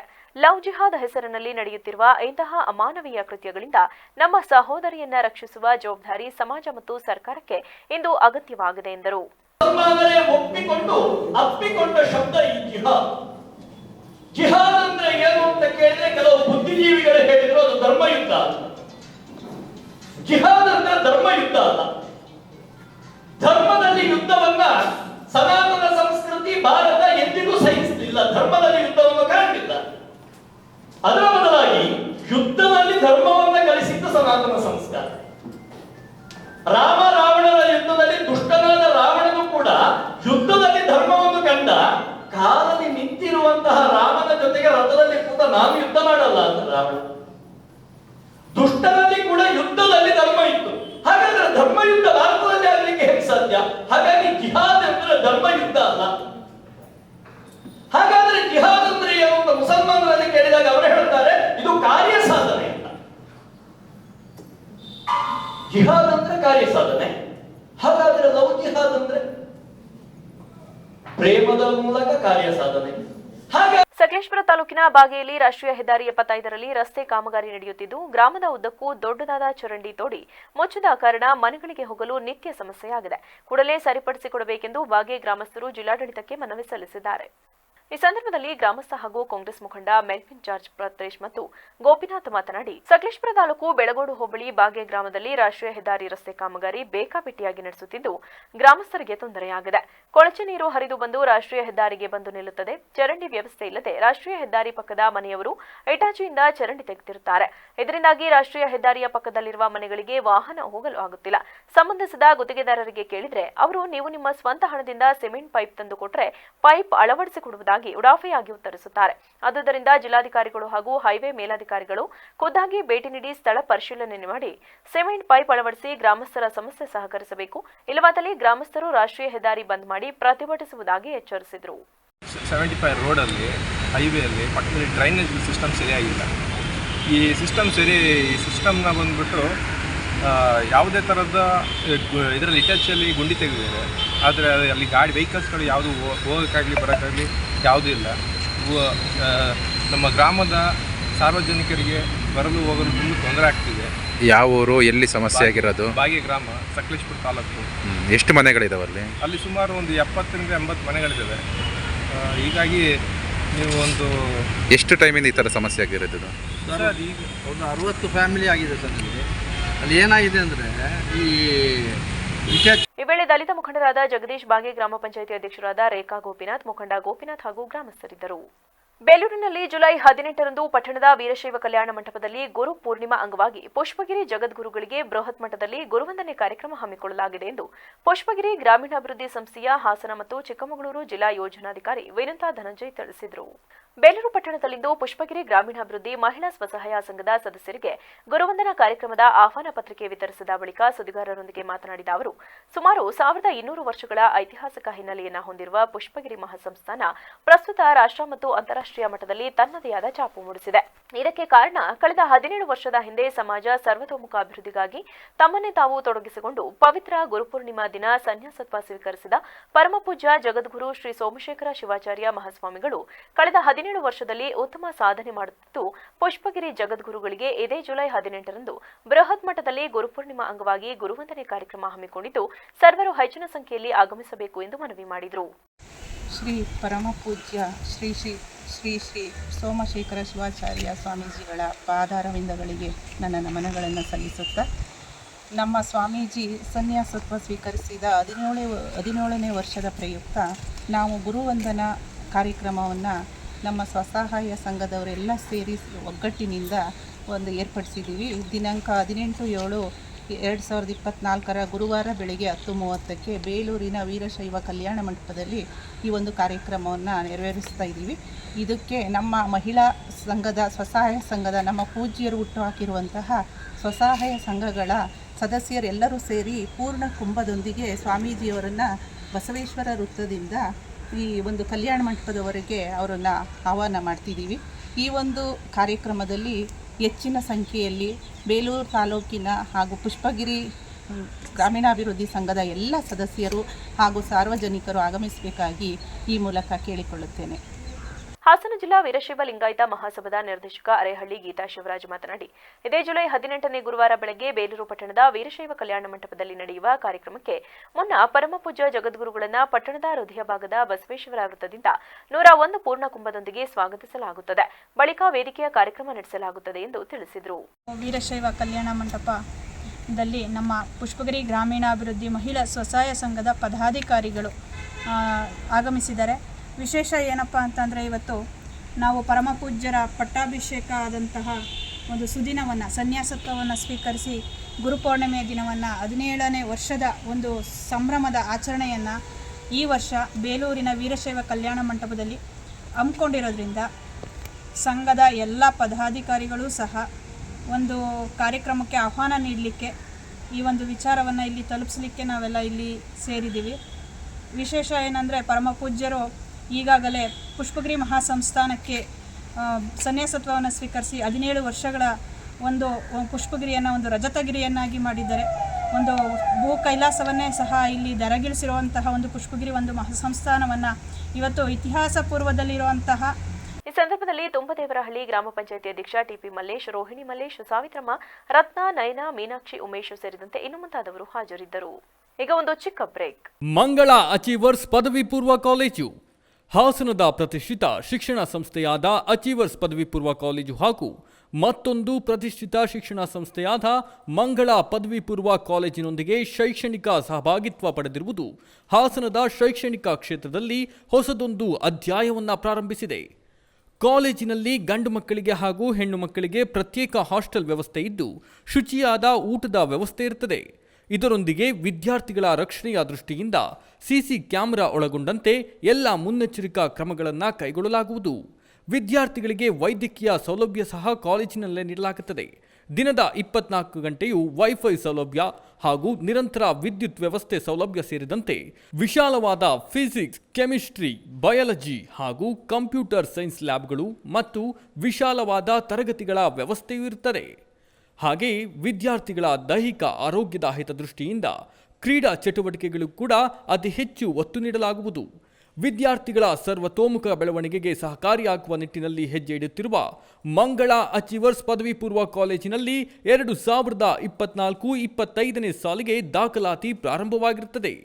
ಈ ಕೂಡಲೇ ದಾಖಲಾತಿಗಾಗಿ ಸಂಪರ್ಕಿಸಿ ಮಂಗಳ ಅಚೀವರ್ಸ್ ಪದವಿ ಪೂರ್ವ ಕಾಲೇಜು 9611578088 8105914003. ಮಂಗಳ ಅಚೀವರ್ಸ್ ಪದವಿ ಪೂರ್ವ college B Katihalli dairy circle ಹತ್ತಿರ ಟೊಯೋಟಾ ಶೋರೂಮ್ ಎದುರು ಹಾಸನ. ಬ್ರೇಕ್ ನಂತರ ವಿವಿಸಿ ನ್ಯೂಸ್ಗೆ ಮತ್ತೆ ಸ್ವಾಗತ. ಮಕ್ಕಳಿಗೆ ಮೊದಲು ಸಂಸ್ಕಾರ ಬಹುಮುಖ್ಯವಾಗಿದೆ. ಆದ್ದರಿಂದ ಪ್ರತಿಯೊಬ್ಬ ಮಕ್ಕಳಿಗೂ ಸಂಸ್ಕಾರದ ಬಗ್ಗೆ ಹೆಚ್ಚು ಅರಿವು ಮುಖ್ಯವಾಗಿದೆ ಎಂದು ಮೆಳಿಯಮ್ಮ ಆಧ್ಯಾತ್ಮಿಕ ಕೇಂದ್ರದ ಚಂದ್ರಶೇಖರ ಗುರೂಜಿ ತಿಳಿಸಿದರು. ಚನ್ನರಾಯಪಟ್ಟಣದ ಸರ್ಕಾರಿ ಮಾಧ್ಯಮಿಕ ಶಾಲಾ ಆವರಣದಲ್ಲಿ ಪ್ರತಿಮಾ ಟ್ರಸ್ಟ್ ಮತ್ತು ಸರ್ಕಾರಿ ಹಿರಿಯ ಪ್ರಾಥಮಿಕ ಶಾಲಾ ವತಿಯಿಂದ ನಡೆದಂತಹ ಮಕ್ಕಳಿಗೆ ವಿವಿಧ ರೀತಿಯ ಸಾಂಸ್ಕೃತಿಕ ತರಬೇತಿ ಕಾರ್ಯಕ್ರಮವನ್ನು ಉದ್ಘಾಟಿಸಿ ಮಾತನಾಡಿದ ಅವರು, ಹಿಂದಿನ ಕಾಲದಲ್ಲಿ ಮಕ್ಕಳಿಗೆ ಹೆಚ್ಚಿನ ಬಗ್ಗೆ ಸಂಸ್ಕಾರವನ್ನು ಕಲಿಸುತ್ತಿದ್ರು. ಆದರೆ ಇಂದು ಮಕ್ಕಳಿಗೆ ಸಂಸ್ಕಾರವೂ ಇಲ್ಲ ಮತ್ತು ಸಂಸ್ಕೃತಿಯೂ ಇಲ್ಲ. ಆ ಪರಿಸ್ಥಿತಿ ನಿರ್ಮಾಣವಾಗಿದೆ. ಆದ್ದರಿಂದ ಪೋಷಕರು ಮತ್ತು ಶಿಕ್ಷಕರು ಮಕ್ಕಳಿಗೆ ಹೆಚ್ಚಾಗಿ ಸಂಸ್ಕಾರ ಮತ್ತು ಸಂಸ್ಕೃತಿಗಳ ಬಗ್ಗೆ ಅರಿವು ಮೂಡಿಸಬೇಕೆಂದು ಕರೆ ನೀಡಿದರು. ಇವತ್ತು ನಾನು ಏನು ಹೊರಗಡೆ ಬರಲಿಕ್ಕೆ ಹೊರಟಾಗ ವಿಳ್ಯದೆಲಕ್ಕೆ ಕೊಟ್ಟು ಆರತಿ ಕೊಟ್ಟು ಕಳಿಸ್ತೀನಿ ಅಂದರೆ ಎಂಥ ಸಂಸ್ಕಾರ. ನಾನು ಎಲ್ಲೂ ಹೋದರೂ ಹೇಳೋದಿಷ್ಟ, ಮಕ್ಕಳೇ ನಿಮ್ಮ ಪೇಪರ್ ಮಾರ್ಕ್ಸ್ ನನಗೆ ಬೇಕಾಗಿಲ್ಲ, ನಿಮ್ಮಲ್ಲಿ ಸಂಸ್ಕಾರ ಇಲ್ಲ ಹೆಂಗೆ ಬೆಳಿತೀರಿ. ಅದ್ರಲ್ಲಿ ನೋಡಿ ಆಷಾಢ ಶುಕ್ರವಾರ ದುರ್ಗಿ ಎದುರಿಗೆ ಕೂತಿದ್ದಾಳೆ, ಆ ಪಾತ್ರ ನೋಡಿ, ಭೂಷಣ ನೋಡಿ, ಮನೆಗೆ ಹೋಗೋರು ನೋಡಿ, ಮಹಾತ್ಮ ಗಾಂಧಿ ನೋಡಿ, ಸುಭಾಷ್ ಚಂದ್ರ ಬೋಸ್ ನೋಡ್ರಿ. ಇದು ಬರೀ ಕಲೆ ಅಲ್ಲ, ಮುಂದಿನ ಮಕ್ಕಳ ಭವಿಷ್ಯ ಮುಖ್ಯ ಇದೆ. ಈ ಮಕ್ಕಳು ಭವಿಷ್ಯ ಬರೀ ನೀವು ಒಂದು ಕಡೆ ಹಣದಿಂದಲೋ ವಿದ್ಯೆಯಿಂದಲೋ ಆಗಲ್ಲ, ಸಂಸ್ಕಾರ ಬೇಕು. ಇವತ್ತು ನೋಡಿ ಎಷ್ಟು ಇತ್ತೀಚಿನ ದಿನಗಳು ಕ್ರೈಮ್ ಜಾಸ್ತಿ ಆಗಿದೆ. ಎಲ್ಲ ವಿದ್ಯಾವಂತ ಮಕ್ಕಳೇ ಮಾಡ್ತಾರೆ. ಎಷ್ಟು ಗೋರ್ಸ್ ಒಳ್ಳೊಳ್ಳೆ ರ್ಯಾಂಕ್ ಸ್ಟೂಡೆಂಟ್ಸೇ ಕೆಲಸ ಮಾಡ್ತಾರೆ. ಡ್ರಗ್ಸ್ ತಗೊಂಡು ಅವರೇ ಇರ್ತಾರೆ, ಯಾವುದೋ ರ್ಯಾಂಕ್ಲು ಅವರೇ ಇರ್ತಾರೆ. ಕಾರಣ ಏನು? ಮಕ್ಕಳಲ್ಲಿ ಬರೀ ವಿದ್ಯೆ ಬಿಟ್ಟು ಸಂಸ್ಕಾರ ತುಂಬಿಲ್ಲ. ಆ ಸಂಸ್ಕಾರ ತುಂಬ ಶಕ್ತಿ ಇದ್ರೆ ಅದು ನಮ್ಮ ಗೌರ್ಮೆಂಟ್ ಶಾಲೆಗೆ ಅಂತ ಹೆಮ್ಮೆಯಿಂದ ಹೇಳ್ತಾ ನಾನು ಇದುವರೆಗೂ ನಿಮ್ಮ ಜೊತೆ ಪ್ರಯಾಣ ಮಾಡ್ತಾನೆ ಇದ್ದೀನಿ. ಈ ಕಾರ್ಯಕ್ರಮಕ್ಕೂ ನಾನು ನಾಗೇಶ್ ಸರ್ಗೆ ಅದನ್ನೇ ಹೇಳಿದೆ, ಉಮೇಶ್ ಸರ್ಗೆ ಅದನ್ನೇ ಹೇಳಿದೆ. ಪಾಪ ಬೆಳಿಗ್ಗೆನೇ ಮೆಸೇಜ್ ಹಾಕಿದ್ದೆ, ನಾನು ಕಾರ್ಯಕ್ರಮಗಳು ಅಟೆಂಡ್ ಮಾಡ್ತಿಲ್ಲ, ನಿಮಗೋಸ್ಕರ ಬರ್ತೀನಿ, ಏನಕ್ಕೆ ಬರ್ತಿದ್ದೀವಿ ನೋಡಿ. ಶಾಸಕ ಸಿಎನ್ ಬಾಲಕೃಷ್ಣ ಮಾತನಾಡಿ, ದೇಶೀಯ ಸಂಸ್ಕೃತಿಯನ್ನು ಉಳಿಸುವಲ್ಲಿ ನಮ್ಮೆಲ್ಲರ ಪಾತ್ರ ಬಹುಮುಖ್ಯವಾಗಿದೆ. ಪ್ರತಿಮಾ ಟ್ರಸ್ಟ್ ಇಂತಹ ಅನೇಕ ಕಾರ್ಯಕ್ರಮಗಳನ್ನು ಸರ್ಕಾರಿ ಶಾಲೆಗಳಲ್ಲಿ ಮಾಡುತ್ತಿರುವುದು ಮಕ್ಕಳಿಗೆ ದೇಶೀಯ ಸಂಸ್ಕೃತಿ ಮತ್ತು ಸಂಸ್ಕಾರ ಹಾಗೂ ಸಂಸ್ಕೃತಿಗಳ ಬಗ್ಗೆ ಹೆಚ್ಚು ತರಬೇತಿಗಳನ್ನು ನೀಡುತ್ತಿರುವುದು ಶ್ಲಾಘನೀಯ ವಿಚಾರವಾಗಿದೆ. ಇಂತಹ ಸಂಸ್ಕೃತಿಯನ್ನ ನಮ್ಮ ದೇಶದಲ್ಲಿ ಬಿಟ್ಟರೆ ಬೇರೆ ದೇಶಗಳಲ್ಲಿ ನೋಡಲು ಸಾಧ್ಯವಿಲ್ಲ. ಆದ್ದರಿಂದ ದೇಶೀಯ ಸಂಸ್ಕೃತಿಯನ್ನು ಉಳಿಸುವಲ್ಲಿ ನಾವೆಲ್ಲರೂ ಕೈಜೋಡಿಸೋಣ ಎಂದರು. ಹಿರಿಯ ಪ್ರಾಥಮಿಕ ಶಾಲೆ ಆವರಣದಲ್ಲಿ ಒಂದು ಅಂತ ನಾನಾದರೂ ಕೂಡ ಭಾವಿಸಿದೆ. ಪ್ರಾರಂಭದಿಂದಲೂ ಕೂಡ ನಮ್ಮ ವಿದ್ಯಾರ್ಥಿಗಳು ಎಲ್ಲ ಒಂದು ಡ್ರೆಸ್ ಕೋಡ್ನಲ್ಲಿ ನಮ್ಮನ್ನು ಗೌರವಪೂರ್ವಕವಾಗಿ ಆಹ್ವಾನಿಸಿ ದೊಡ್ಡ ಶಕ್ತಿಯನ್ನು ತುಂಬಿದ್ದೀರ.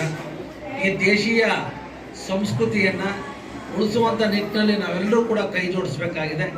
ಅದಕ್ಕೆ ಒಂದು ಪ್ರತಿಮಾ ಟ್ರಸ್ಟ್ ಒಂದು ಮುಂದಾಗಿರುವಂಥದ್ದು ತುಂಬ ಸಂತೋಷದ ವಿಚಾರ ಅಂತಕ್ಕಂಥ ಮಾತನ್ನು ಕೂಡ ಹೇಳ್ತಾ, ಈ ನಾಡಿನ ಕಲೆ ಸಂಸ್ಕೃತಿ ಸಾಹಿತ್ಯವನ್ನು ಉಳಿಸಿ ಬೆಳೆಸುವಂಥದ್ದು ನಮ್ಮೆಲ್ಲರ ಆದ್ಯ ಕರ್ತವ್ಯ. ನಮ್ಮ ದೇಶದ ಆಚಾರ ವಿಚಾರಗಳಿಗೆ, ನಮ್ಮ ದೇಶದ ಕಲೆ ಸಂಸ್ಕೃತಿಗೆ ತನ್ನದೇ ಆದಂಥ ಒಂದು ಮೌಲ್ಯ ಇದೆ. ಅದಕ್ಕೆ ಬೆಲೆ ಕಟ್ಟಲಿಕ್ಕೆ ಸಾಧ್ಯವಿಲ್ಲ. ಇಂಥ ಒಂದು ಸಂಸ್ಕೃತಿ ಬೇರೆ ದೇಶದಲ್ಲಿ ನೋಡಲಿಕ್ಕೆ ನಾವು ಸಾಧ್ಯವಿಲ್ಲ.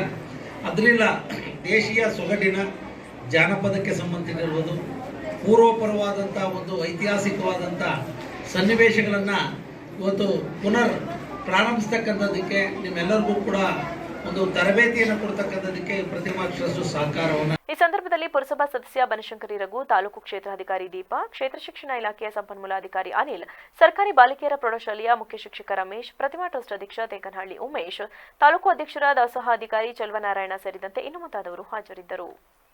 ಚನ್ನರಾಯಪಟ್ಟಣದ ಕಸಬಾ ಹೋಬಳಿ ಕೆರೆ ಚಿಕ್ಕೇನಹಳ್ಳಿ ಸರ್ಕಾರಿ ಕಿರಿಯ ಪ್ರಾಥಮಿಕ ಶಾಲೆಯ 20 ಮಕ್ಕಳಿಗೆ ತಾಲೂಕು ಸರ್ಕಾರಿ ನೌಕರರ ಸಂಘದ ಮಾಜಿ ಅಧ್ಯಕ್ಷ ಹಾಗೂ ಹಾಲಿನ ನಿರ್ದೇಶಕ ಲಕ್ಷ್ಮೀನಾರಾಯಣ ಅವರು ಟ್ರ್ಯಾಕ್ ಸೂಟ್ ವಿತರಿಸಿದರು. ಲಕ್ಷ್ಮೀನಾರಾಯಣ ಅವರು ಸಮಾಜಮುಖಿ ಸೇವೆಯನ್ನ ಸಲ್ಲಿಸುವುದರ ಜೊತೆಗೆ ತಾಲೂಕಿನಲ್ಲಿ ಅನೇಕ ಸರ್ಕಾರಿ ಶಾಲೆಗಳು ಮುಚ್ಚಿವೆ ಹಾಗೂ ಮುಚ್ಚುವ ಹಂತದಲ್ಲಿರುವುದನ್ನು ಮನಗಂಡು ಸರ್ಕಾರಿ ಶಾಲೆಗಳನ್ನು ಉಳಿಸುವುದರ ಜೊತೆಗೆ ಸರ್ಕಾರಿ ಶಾಲೆಗಳನ್ನು ಪ್ರೋತ್ಸಾಹಿಸಬೇಕೆಂಬ ಉದ್ದೇಶದಿಂದ ಕರಿಚಿಕ್ಕನಹಳ್ಳಿಯ ಸರ್ಕಾರಿ ಕಿರಿಯ ಪ್ರಾಥಮಿಕ ಶಾಲೆಯ ಸುಮಾರು 20ಕ್ಕೂ ಅಧಿಕ ಮಕ್ಕಳಿಗೆ ಟ್ರ್ಯಾಕ್ ಸೂಟ್ ವಿತರಿಸಿದರು. ರಾಜ್ಯದಲ್ಲಿ ಕಾಂಗ್ರೆಸ್ ಸರ್ಕಾರ ಅಧಿಕಾರಕ್ಕೆ ಬಂದ ಮೇಲೆ ಶಿಕ್ಷಣಕ್ಕೆ ಹೆಚ್ಚಿನ ಪ್ರಾಮುಖ್ಯತೆ ನೀಡಲಾಗುತ್ತಿದೆ ಎಂದು ವಸತಿ, ವಕ್ಫ್ ಮತ್ತು ಅಲ್ಪಸಂಖ್ಯಾತರ ಕಲ್ಯಾಣ ಇಲಾಖೆಯ ಸಚಿವ ಬಿಝೆಡ್ ಜಮೀರ್ ಅಹಮದ್ ಖಾನ್ ರವರು ತಿಳಿಸಿದರು. ಪಿರಿಯಾಪಟ್ಟಣ ತಾಲೂಕಿನ ಅನಿವಾಳು ಗ್ರಾಮದಲ್ಲಿ ಅಲ್ಪಸಂಖ್ಯಾತರ ಮೊರಾರ್ಜಿ ದೇಸಾಯಿ ವಸತಿ ಶಾಲೆಯ ನೂತನ ಕಟ್ಟಡವನ್ನು ಉದ್ಘಾಟಿಸಿ ಮಾತನಾಡಿದ ಅವರು, ಸಿದ್ದರಾಮಯ್ಯ ನೇತೃತ್ವದ ಕಾಂಗ್ರೆಸ್ ಸರ್ಕಾರವು ಈ ಬಾರಿ ಬಜೆಟ್ನಲ್ಲಿ ಅಲ್ಪಸಂಖ್ಯಾತರ ಇಲಾಖೆಗೆ 3200 ಕೋಟಿ ಅನುದಾನವನ್ನು ನೀಡಿದ್ದು, ಅದರಲ್ಲಿ 1050 ಕೋಟಿ ರುಗಳನ್ನು ಶಿಕ್ಷಣಕ್ಕೆ ಮೀಸಲಿಡಲಾಗಿದೆ. 2013ರಲ್ಲಿ ಸಿದ್ದರಾಮಯ್ಯ ಅವರು ಮುಖ್ಯಮಂತ್ರಿಯಾಗಿದ್ದ 5 ವರ್ಷದಲ್ಲಿ 126 ವಸತಿ ಶಾಲೆಯ ಕಟ್ಟಡಗಳು ನಿರ್ಮಿಸಿದ್ದು, ನಂತರ ಬಿಜೆಪಿ ಸರ್ಕಾರ ಅಧಿಕಾರಕ್ಕೆ ಬಂದ ಮೇಲೆ ಯಾವುದೇ ವಸತಿ ಶಾಲೆಗಳನ್ನು ಹೊಸದಾಗಿ ನಿರ್ಮಿಸಿಲ್ಲ. ಮತ್ತೆ ಸಿದ್ದರಾಮಯ್ಯನವರು ಸಿದ್ದರಾಮಯ್ಯನವರು ಮುಖ್ಯಮಂತ್ರಿಯಾದ ಮೇಲೆ ಈ ವರ್ಷ 50 ವಸತಿ ಶಾಲೆಗಳಿಗೆ ಕಟ್ಟಡಗಳನ್ನು ನಿರ್ಮಿಸಲಾಗಿದೆ. ಎಲ್ಲ ಕಟ್ಟಡಗಳ ಕೆಲಸಗಳು ಸಂಪೂರ್ಣವಾಗಿವೆ. ಸದ್ಯದಲ್ಲೇ ಕಟ್ಟಡಗಳ ಉದ್ಘಾಟನೆಯನ್ನು ನೆರವೇರಿಸಲಿದ್ದೇವೆ. ವಿದ್ಯಾರ್ಥಿಗಳು ದೇಶದ ಭವಿಷ್ಯದ ಚಿಂತಕರು. ಬಡತನಕ್ಕೆ ಹೆದರಿ ಯಾವುದೇ ಕಾರಣಕ್ಕೂ ಓದುವುದನ್ನು ನಿಲ್ಲಿಸಬಾರದು. ಆದ್ದರಿಂದ ವಿದ್ಯಾರ್ಥಿಗಳ ಜೀವನ ಶಿಕ್ಷಕರ ಕೈಯಲ್ಲಿರುತ್ತದೆ. ವಸತಿ ಶಾಲೆಗಳಿಗೆ ಬಡ ಮಕ್ಕಳು ಬರುವುದರಿಂದ ಶಿಕ್ಷಕರು ಉತ್ತಮ ರೀತಿಯ ಶಿಕ್ಷಣವನ್ನು ನೀಡಿ ಮಕ್ಕಳ ಭವಿಷ್ಯವನ್ನು ಉಜ್ವಲಗೊಳಿಸಬೇಕು ಎಂದರು. ನಾನು ಮಂತ್ರಿ ಆದ್ಮೇಲೆ ನಾನು ಹೆಚ್ಚಿನ ಪ್ರಯಾರಿಟಿಯನ್ನ ಎಜುಕೇಶನ್ ಫೀಲ್ಡ್ ಅಲ್ಲಿ ಕೊಡ್ತಾರೆ. ಮ್ಯಾನೇಜಿಂಗ್ ಡೈರೆಕ್ಟರ್ ಇಲ್ಲೇ ಕೂತಿದ್ದಾರೆ. ನಾವು ಬಂದಾದ್ಮೇಲೆ ತಮಗೆಲ್ಲ ಗೊತ್ತಿದ್ದಂಗೆ ಸಿದ್ದರಾಮಯ್ಯ ಕಾಲದಲ್ಲಿ 2013 ಹಿಡ್ಕೊಂಡು 2018ವರೆಗೂ 400 ಕೋಟಿ ಬಜೆಟ್ ಇದ್ದಿದ್ದು. ಅಲ್ಪಸಂಖ್ಯಾತರು 400 ಕೋಟಿ ಬಜೆಟ್ ಇದ್ದಿದ್ದು. ಸಿದ್ದರಾಮಯ್ಯ ಅವರು ಬಂದ್ಬಿಟ್ಟು 3150 ಕೋಟಿ ಮಾಡಿದ್ರು. ಆ ಟೈಮಲ್ಲಿ ಅಲ್ಪಸಂಖ್ಯಾತಂತ ಎಜುಕೇಷನ್ ಅಂತಾನೆ ಹೇಳ್ಬಿಟ್ಟು ಒಂದು 700ರಿಂದ 800 ಕೋಟಿ ಕೊಡ್ತಾ ಇದ್ರು. 13 ಹಿಡ್ಕೊಂಡು 18ವರೆಗೂ. ಅದಾದ್ಮೇಲೆ ಸಮ್ಮಿಶ್ರ ಸರ್ಕಾರ ಬಂತು. ಕುಮಾರಸ್ವಾಮಿ ಅವರು ಬಂದು ಅಲ್ಪಸಂಖ್ಯಾತರು 800 ಕೋಟಿ 850 ಕೋಟಿ ಕಡಿಮೆ ಮಾಡಿಬಿಟ್ಟು ನಮ್ಮ ಸಮ್ಮಿಶ್ರ ಸರ್ಕಾರ ಇದ್ರೂ 850 ಕೋಟಿ ಕಡಿಮೆ ಮಾಡಿದ್ರು. ಅದಾದ್ಮೇಲೆ ಬಿಜೆಪಿ ಸರ್ಕಾರ ತಂದು ಬಿಜೆಪಿ ಸರ್ಕಾರದಲ್ಲಿ 800 ಕೋಟಿ ತಗೊಂಡು ನಿಲ್ಲಿಸ್ಬಿಟ್ರು. ಅಲ್ಪಸಂಖ್ಯಾತರು 3150 ಕೋಟಿ ಇದ್ದಿದ್ದು. ಅದೇ ಸಿದ್ದರಾಮಯ್ಯ ಅವರು ತಿರ್ಗಾ ಕಾಂಗ್ರೆಸ್ ಸರ್ಕಾರ ಬಂದು ಸಿದ್ದರಾಮಯ್ಯ ಅವರು ಮುಖ್ಯಮಂತ್ರಿ ಆದ್ಮೇಲೆ ತಿರ್ಗಾ ಸಿದ್ದರಾಮಯ್ಯ ಅವರು 3500 ಕೋಟಿ ತಂದ್ರು. ಅದರಲ್ಲಿ 1050 ಕೋಟಿ ಬರೇ ಓನ್ಲಿ ಫಾರ್ ಎಜುಕೇಶನ್. ಎಷ್ಟು? 1050 ಕೋಟಿ. 3200 ಕೋಟಿಯಲ್ಲಿ 1050 ಕೋಟಿ ಓನ್ಲಿ ಫಾರ್ ಎಜುಕೇಶನ್ ತೆಗೆದಿದ್ದೀವಣ್ಣ. ನಾವು ಬಂದಾದ್ಮೇಲೆ ತಮಗೆಲ್ಲ ಗೊತ್ತಿದ್ದಂಗೆ ಮಾಧ್ಯಮ ಸ್ನೇಹಿತರು ಬಹಳ ಜನಕ್ಕೆ ಗೊತ್ತಿದೆ. ಕೇಂದ್ರದಲ್ಲಿ ಒಂದು ಸ್ಕಾಲರ್ಶಿಪ್ ಬರ್ತಾ ಇತ್ತು. ಸ್ಕಾಲರ್ಶಿಪ್ ಅಂದ್ರೆ 1ನೇ ತರಗತಿಯಿಂದ ಹಿಡ್ಕೊಂಡು 8ನೇ ಕ್ಲಾಸ್ವರೆಗೂ ಸ್ಕಾಲರ್ಶಿಪ್ ಕೊಡ್ತಾ ಇದ್ರು. ಕೇಂದ್ರ ಸರ್ಕಾರದಿಂದ ಹೋದ ವರ್ಷದಲ್ಲಿ ಇದು ಅಲ್ಪಸಂಖ್ಯಾತರಿಗೆ ಜಾಸ್ತಿ ಲಾಭ ಆಗ್ತಾ ಇದೆ ಹಿನ್ನೆಲೆಯಲ್ಲಿ ಏನ್ ಮಾಡಿದ್ರು, ಆ ಸ್ಕಾಲರ್ಶಿಪ್ ಅನ್ನ ತೆಗ್ದಾ ಇದ್ರು. 60-65 ವರ್ಷದಿಂದ ಕೊಟ್ಕೊಂಡು ಬರ್ತಾ ಇದ್ರು. ಇಡೀ ರಾಜ್ಯದಲ್ಲಿ ಪಶುಸಂಗೋಪನೆ ಮತ್ತು ರೇಷ್ಮೆ ಇಲಾಖೆ ಸಚಿವ ಕೆ ವೆಂಕಟೇಶ್ ಮಾತನಾಡಿ, ನಾನು ಶಾಸಕನಾಗಿದ್ದ ಅವಧಿಯಲ್ಲಿ ಈ ವಸತಿ ಶಾಲೆ ಮಂಜೂರಾಗಿದ್ದು ಕಳೆದ 17 ವರ್ಷದಿಂದ ಖಾಸಗಿಯವರ ಬಾಡಿಗೆ ಕಟ್ಟಡದಲ್ಲಿ ಕರ್ತವ್ಯ ನಿರ್ವಹಿಸುತ್ತಿದೆ. ಈಗ 10 ಕೋಟಿ ವೆಚ್ಚದಲ್ಲಿ ಈ ಹೈಟೆಕ್ ಕಟ್ಟಡ ನಿರ್ಮಿಸಿದ್ದು 500 ಪ್ರಾಥಮಿಕ ಮತ್ತು ಪ್ರೌಢಶಾಲಾ ವಿದ್ಯಾರ್ಥಿಗಳು 240 ಪಿಯುಸಿ ವಿದ್ಯಾರ್ಥಿಗಳು ಈ ಕಟ್ಟಡದ ಉಪಯೋಗ ಪಡೆದುಕೊಳ್ಳಬಹುದೆಂದರು. ಇಂಗ್ಲಿಷ್ ಮೀಡಿಯಂ ತೆಗೆಯೋಕ್ಕೆ ಸರ್ಕಾರ ಅವಕಾಶ ಇದೆ. ನಾವು ಯಾವ ಮೀಡಿಯಂ ತೆಗೆದು ಕನ್ನಡ ಆಗಲಿ ಇಂಗ್ಲಿಷ್ ಆಗಲಿ ಯಾವುದಾದ್ರೂ ಮಕ್ಕಳಿಗೆ ನಾವು ಕಾಂಪಿಟೇಟಿವ್ ಆಗಿ ನಾವು ಪಾಠ ಹೇಳ್ಕೊಟ್ಟಾಗ ಮಾತ್ರ ಅವರು ಆ ಶಾಲೆಗಳಲ್ಲಿ ಇರಲಿಕ್ಕೆ ಕಲೀಲಿಕ್ಕೆ ಸಾಧ್ಯ ಆಗ್ತದೆ. ಅಂತ ಒಂದು ಪಾಠ ಪ್ರವಚನಗಳನ್ನ ಮಾಡ್ತಕ್ಕಂಥದ್ದು ಬಹಳ ಅತ್ಯಂತ ಜವಾಬ್ದಾರಿ ಸ್ಥಾನ ಇರ್ತಕ್ಕಂಥ ಹತ್ಕೊಡ್ಬೇಕು. ಪ್ರಾಧ್ಯಾಪಕರು ಯಾರು ಕೆಲಸ ಮಾಡ್ತಾರೆ ಅವರವರ ಜವಾಬ್ದಾರಿಯನ್ನು ನಿರ್ವಹಿಸಬೇಕಾಗ್ತದೆ. ಮತ್ತೆ ನಮ್ಮ ಸರ್ಕಾರಿ ಶಾಲೆಗಳಲ್ಲಿ ಇರ್ತಕ್ಕಂಥ ಎಲ್ಲ ಉಪಾಧ್ಯಾಯರುಗಳು ಕಲಿತು ಮಕ್ಕಳಿಗೆ ಕಲಿಸ್ಕೊಡ್ತಾರೆ. ಸುಮ್ಮನೆ ಏನು ಬೆಳಿಗ್ಗೆ ಎದ್ದು ಸ್ನಾನ ಮಾಡ್ಕೊಂಡು ಬಟ್ಟೆ ಹಾಕೊಂಡು ಸ್ಕೂಲ್ಗೆ ಹೋಗ್ಬಿಟ್ಟು ಸಾಯಂಕಾಲ 4 ಗಂಟೆದಾಗ ಇದ್ದು ಸಾಕಪ್ಪ ಅನ್ನೋ ಥರ ಹೋಗೋದು ಕಷ್ಟ. ಅವ್ರು ಕಲಿಬೇಕು, ಕಲಿತು ಮಕ್ಕಳಿಗೆ ಕಲಿಸ್ಬೇಕು. ಆಗಿದ್ದಾಗ ಮಾತ್ರ ಮಕ್ಕಳು ನಾವೇನು ಅವರು ಹೆಚ್ಚು ಅವರು ಪರಿಣಾಮಕಾರಿಯಾಗಿ ವಿದ್ಯೆ ಕಲಿಸಲಿಕ್ಕೆ ಸಾಧ್ಯ ಆಗ್ತದೆ. ಆ ದೃಷ್ಟಿಯಿಂದ ಇಂಥ ಶಾಲೆಗಳು ಬಹಳ ಅಗತ್ಯ ಇದೆ. ಬಹಳ ಅಚ್ಚುಕಟ್ಟಾಗಿ ಶಾಲೆ ನಿರ್ಮಾಣ ಮಾಡಿದ್ದಾರೆ. ಇಲ್ಲಿ 75% ಮೈನಾರಿಟಿ ಅವರಿಗೆ 25% ಬೇರೆ ಸಮಾಜದ ಜನರಿಗೂ ಅವಕಾಶ ಇದೆ. 75%. ಈ ಸಂದರ್ಭದಲ್ಲಿ ತಾಲೂಕು ಆಶ್ರಯ ಸಮಿತಿ ಅಧ್ಯಕ್ಷ ನಿತಿನ್ ವೆಂಕಟೇಶ್, ಹರದೂರು ಗ್ರಾಮ ಪಂಚಾಯಿತಿ ಅಧ್ಯಕ್ಷೆ ಕಾಮಾಕ್ಷಮ್ಮ, ಹಲಗನಹಳ್ಳಿ ಗ್ರಾಮ ಪಂಚಾಯಿತಿ ಅಧ್ಯಕ್ಷೆ ವೀಣಾ, ತಾಲೂಕು ಪಂಚಾಯಿತಿ ಮಾಜಿ ಅಧ್ಯಕ್ಷೆ ನಿರೂಪಾ ರಾಜೇಶ್, ಸರಸ್ವತಿ, ಬ್ಲಾಕ್ ಕಾಂಗ್ರೆಸ್ ಅಧ್ಯಕ್ಷರಾದ ಡಿಟಿ ಸ್ವಾಮಿ ಸೇರಿದಂತೆ ಇತರರು ಹಾಜರಿದ್ದರು. ವರದಿ Ashok S, VVC news, Piriyapatna. Uttara Kannada ಜಿಲ್ಲೆಯ ನೂತನ ಪೊಲೀಸ್ ವರಿಷ್ಠಾಧಿಕಾರಿ ಎಂ ನಾರಾಯಣ ಜುಲೈ 11ರಂದು ಭಟ್ಕಳಕ್ಕೆ ಭೇಟಿ ನೀಡಿ ಶಹರ ಪೊಲೀಸ್ ಠಾಣೆಯಲ್ಲಿ ಸಭೆ ನಡೆಸಿ ಅಧಿಕಾರಿಗಳೊಂದಿಗೆ ಚರ್ಚೆ ನಡೆಸಿದರು. ಠಾಣೆಗೆ ಆಗಮಿಸಿದ ಪೊಲೀಸ್ ವರಿಷ್ಠಾಧಿಕಾರಿ ಎಂ ನಾರಾಯಣ ಅವರಿಗೆ ಭಟ್ಕಳ ನಗರ ಠಾಣೆ ಪೊಲೀಸರು ಗೌರವ ವಂದನೆ ಸಲ್ಲಿಸಿ ಬರಮಾಡಿಕೊಂಡರು. ಬಳಿಕ ಪೊಲೀಸ್ ಅಧಿಕಾರಿಗಳೊಂದಿಗೆ ಸಭೆ ನಡೆಸಿದ ವರಿಷ್ಠಾಧಿಕಾರಿಗಳು ಠಾಣೆಯ ಆಗುಹೋಗುಗಳ ಬಗ್ಗೆ ವಿಚಾರಿಸಿದರು. ಸಿಬ್ಬಂದಿ ಸಂಖ್ಯೆ, ಪ್ರಕರಣಗಳ ಸಂಖ್ಯೆ, ಭಟ್ಕಳದಂತಹ ಸೂಕ್ಷ್ಮ ಸ್ಥಳದಲ್ಲಿ ಪೊಲೀಸ್ ಕಾರ್ಯಾಚರಣೆ ಹೇಗಿರಬೇಕು ಎನ್ನುವುದರ ಬಗ್ಗೆ ವಿವರಿಸಿದರು. ಜಿಲ್ಲೆಯಲ್ಲಿ ಡ್ರಗ್ಸ್, ಮಡ್ಕ, ಅಕ್ರಮ ರೀತಿ ಕ್ಲಬ್ ಹಾವಳಿ ಹೆಚ್ಚಿದೆ ಎನ್ನುವುದು ಗೊತ್ತಾಗಿದೆ. ಒಂದು ವೇಳೆ ಇಂತಹ ಪ್ರಕರಣದಲ್ಲಿ ಪೊಲೀಸರು ಭಾಗಿಯಾಗಿದ್ದರೆ ನಿರ್ದಾಕ್ಷಿಣ್ಯವಾಗಿ ಕಠಿಣ ಕ್ರಮ ಕೈಗೊಳ್ಳುವುದಾಗಿ ಎಚ್ಚರಿಕೆ ನೀಡಿದರು. ಇನ್ನು ಆರೋಪಿಗಳನ್ನ ಠಾಣೆಗೆ ಕರೆದುಕೊಂಡು ಬರುವಾಗ ಪಾಲಿಸಬೇಕಾದ ನಿಯಮಗಳ ಬಗ್ಗೆ ಠಾಣೆಯ ಸಿಬ್ಬಂದಿಗೆ ವಿಸ್ತರಿಸಿ ಹೇಳಿದರು. ಈ ಹಿಂದೆ ಹೊನ್ನಾವರ, ಕಾರವಾರ ಮತ್ತು ರಾಮನಗರದಲ್ಲಾದ ಘಟನೆಗಳನ್ನು ದೃಶ್ಯಾಂತರಿಸಿ ಹೇಳಿದ ಪೊಲೀಸ್ ವರಿಷ್ಠಾಧಿಕಾರಿಗಳು, ಈ ರೀತಿಯ ಘಟನೆಗಳು ಆಗದಂತೆ ಅಧಿಕಾರಿಗಳು ಎಚ್ಚರ ವಹಿಸಬೇಕು. ಮಹಿಳೆಯರು ಮತ್ತು ಮಕ್ಕಳ ಮೇಲಿನ ದೌರ್ಜನ್ಯ ಪ್ರಕರಣದ ಬಗ್ಗೆ ವಿಶೇಷ ಗಮನ ಹರಿಸಬೇಕು. ಯಾವುದೇ ಪ್ರಕರಣವನ್ನ ನಿರ್ಲಕ್ಷ್ಯ ವಹಿಸುವಂತಿಲ್ಲ. ಒಂದು ವೇಳೆ ನಿರ್ಲಕ್ಷ್ಯ ವಹಿಸಿದರೆ ಬೇರೆ ರೀತಿಯಾದ ಬೆಳವಣಿಗೆಗಳಾಗುತ್ತದೆ. ಅಂತಹವುಗಳಿಗೆ ಆಸ್ಪದ ನೀಡಬಾರದು ಎಂದು ಸೂಚನೆ ನೀಡಿದರು. ಬಳಿಕ ಮಾಧ್ಯಮದವರೊಂದಿಗೆ ಮಾತನಾಡಿದ ಅವರು, ಸಾರ್ವಜನಿಕರು ಹೊಸ ಕಾನೂನಿನ ಬಗ್ಗೆ ಮಾಹಿತಿ ತಿಳಿದುಕೊಳ್ಳಬೇಕು.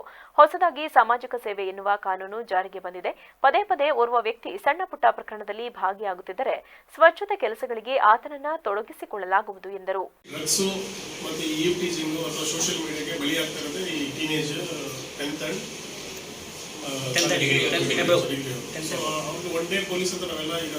DDPO, DD ಇವರೆಲ್ಲ ಮಾತಾಡ್ಬಿಟ್ಟು ಒನ್ ಡೇ ರಿಸರ್ವ್ ಮಾಡಿಸಿ DSP ಅಂತ one day will interact with the children.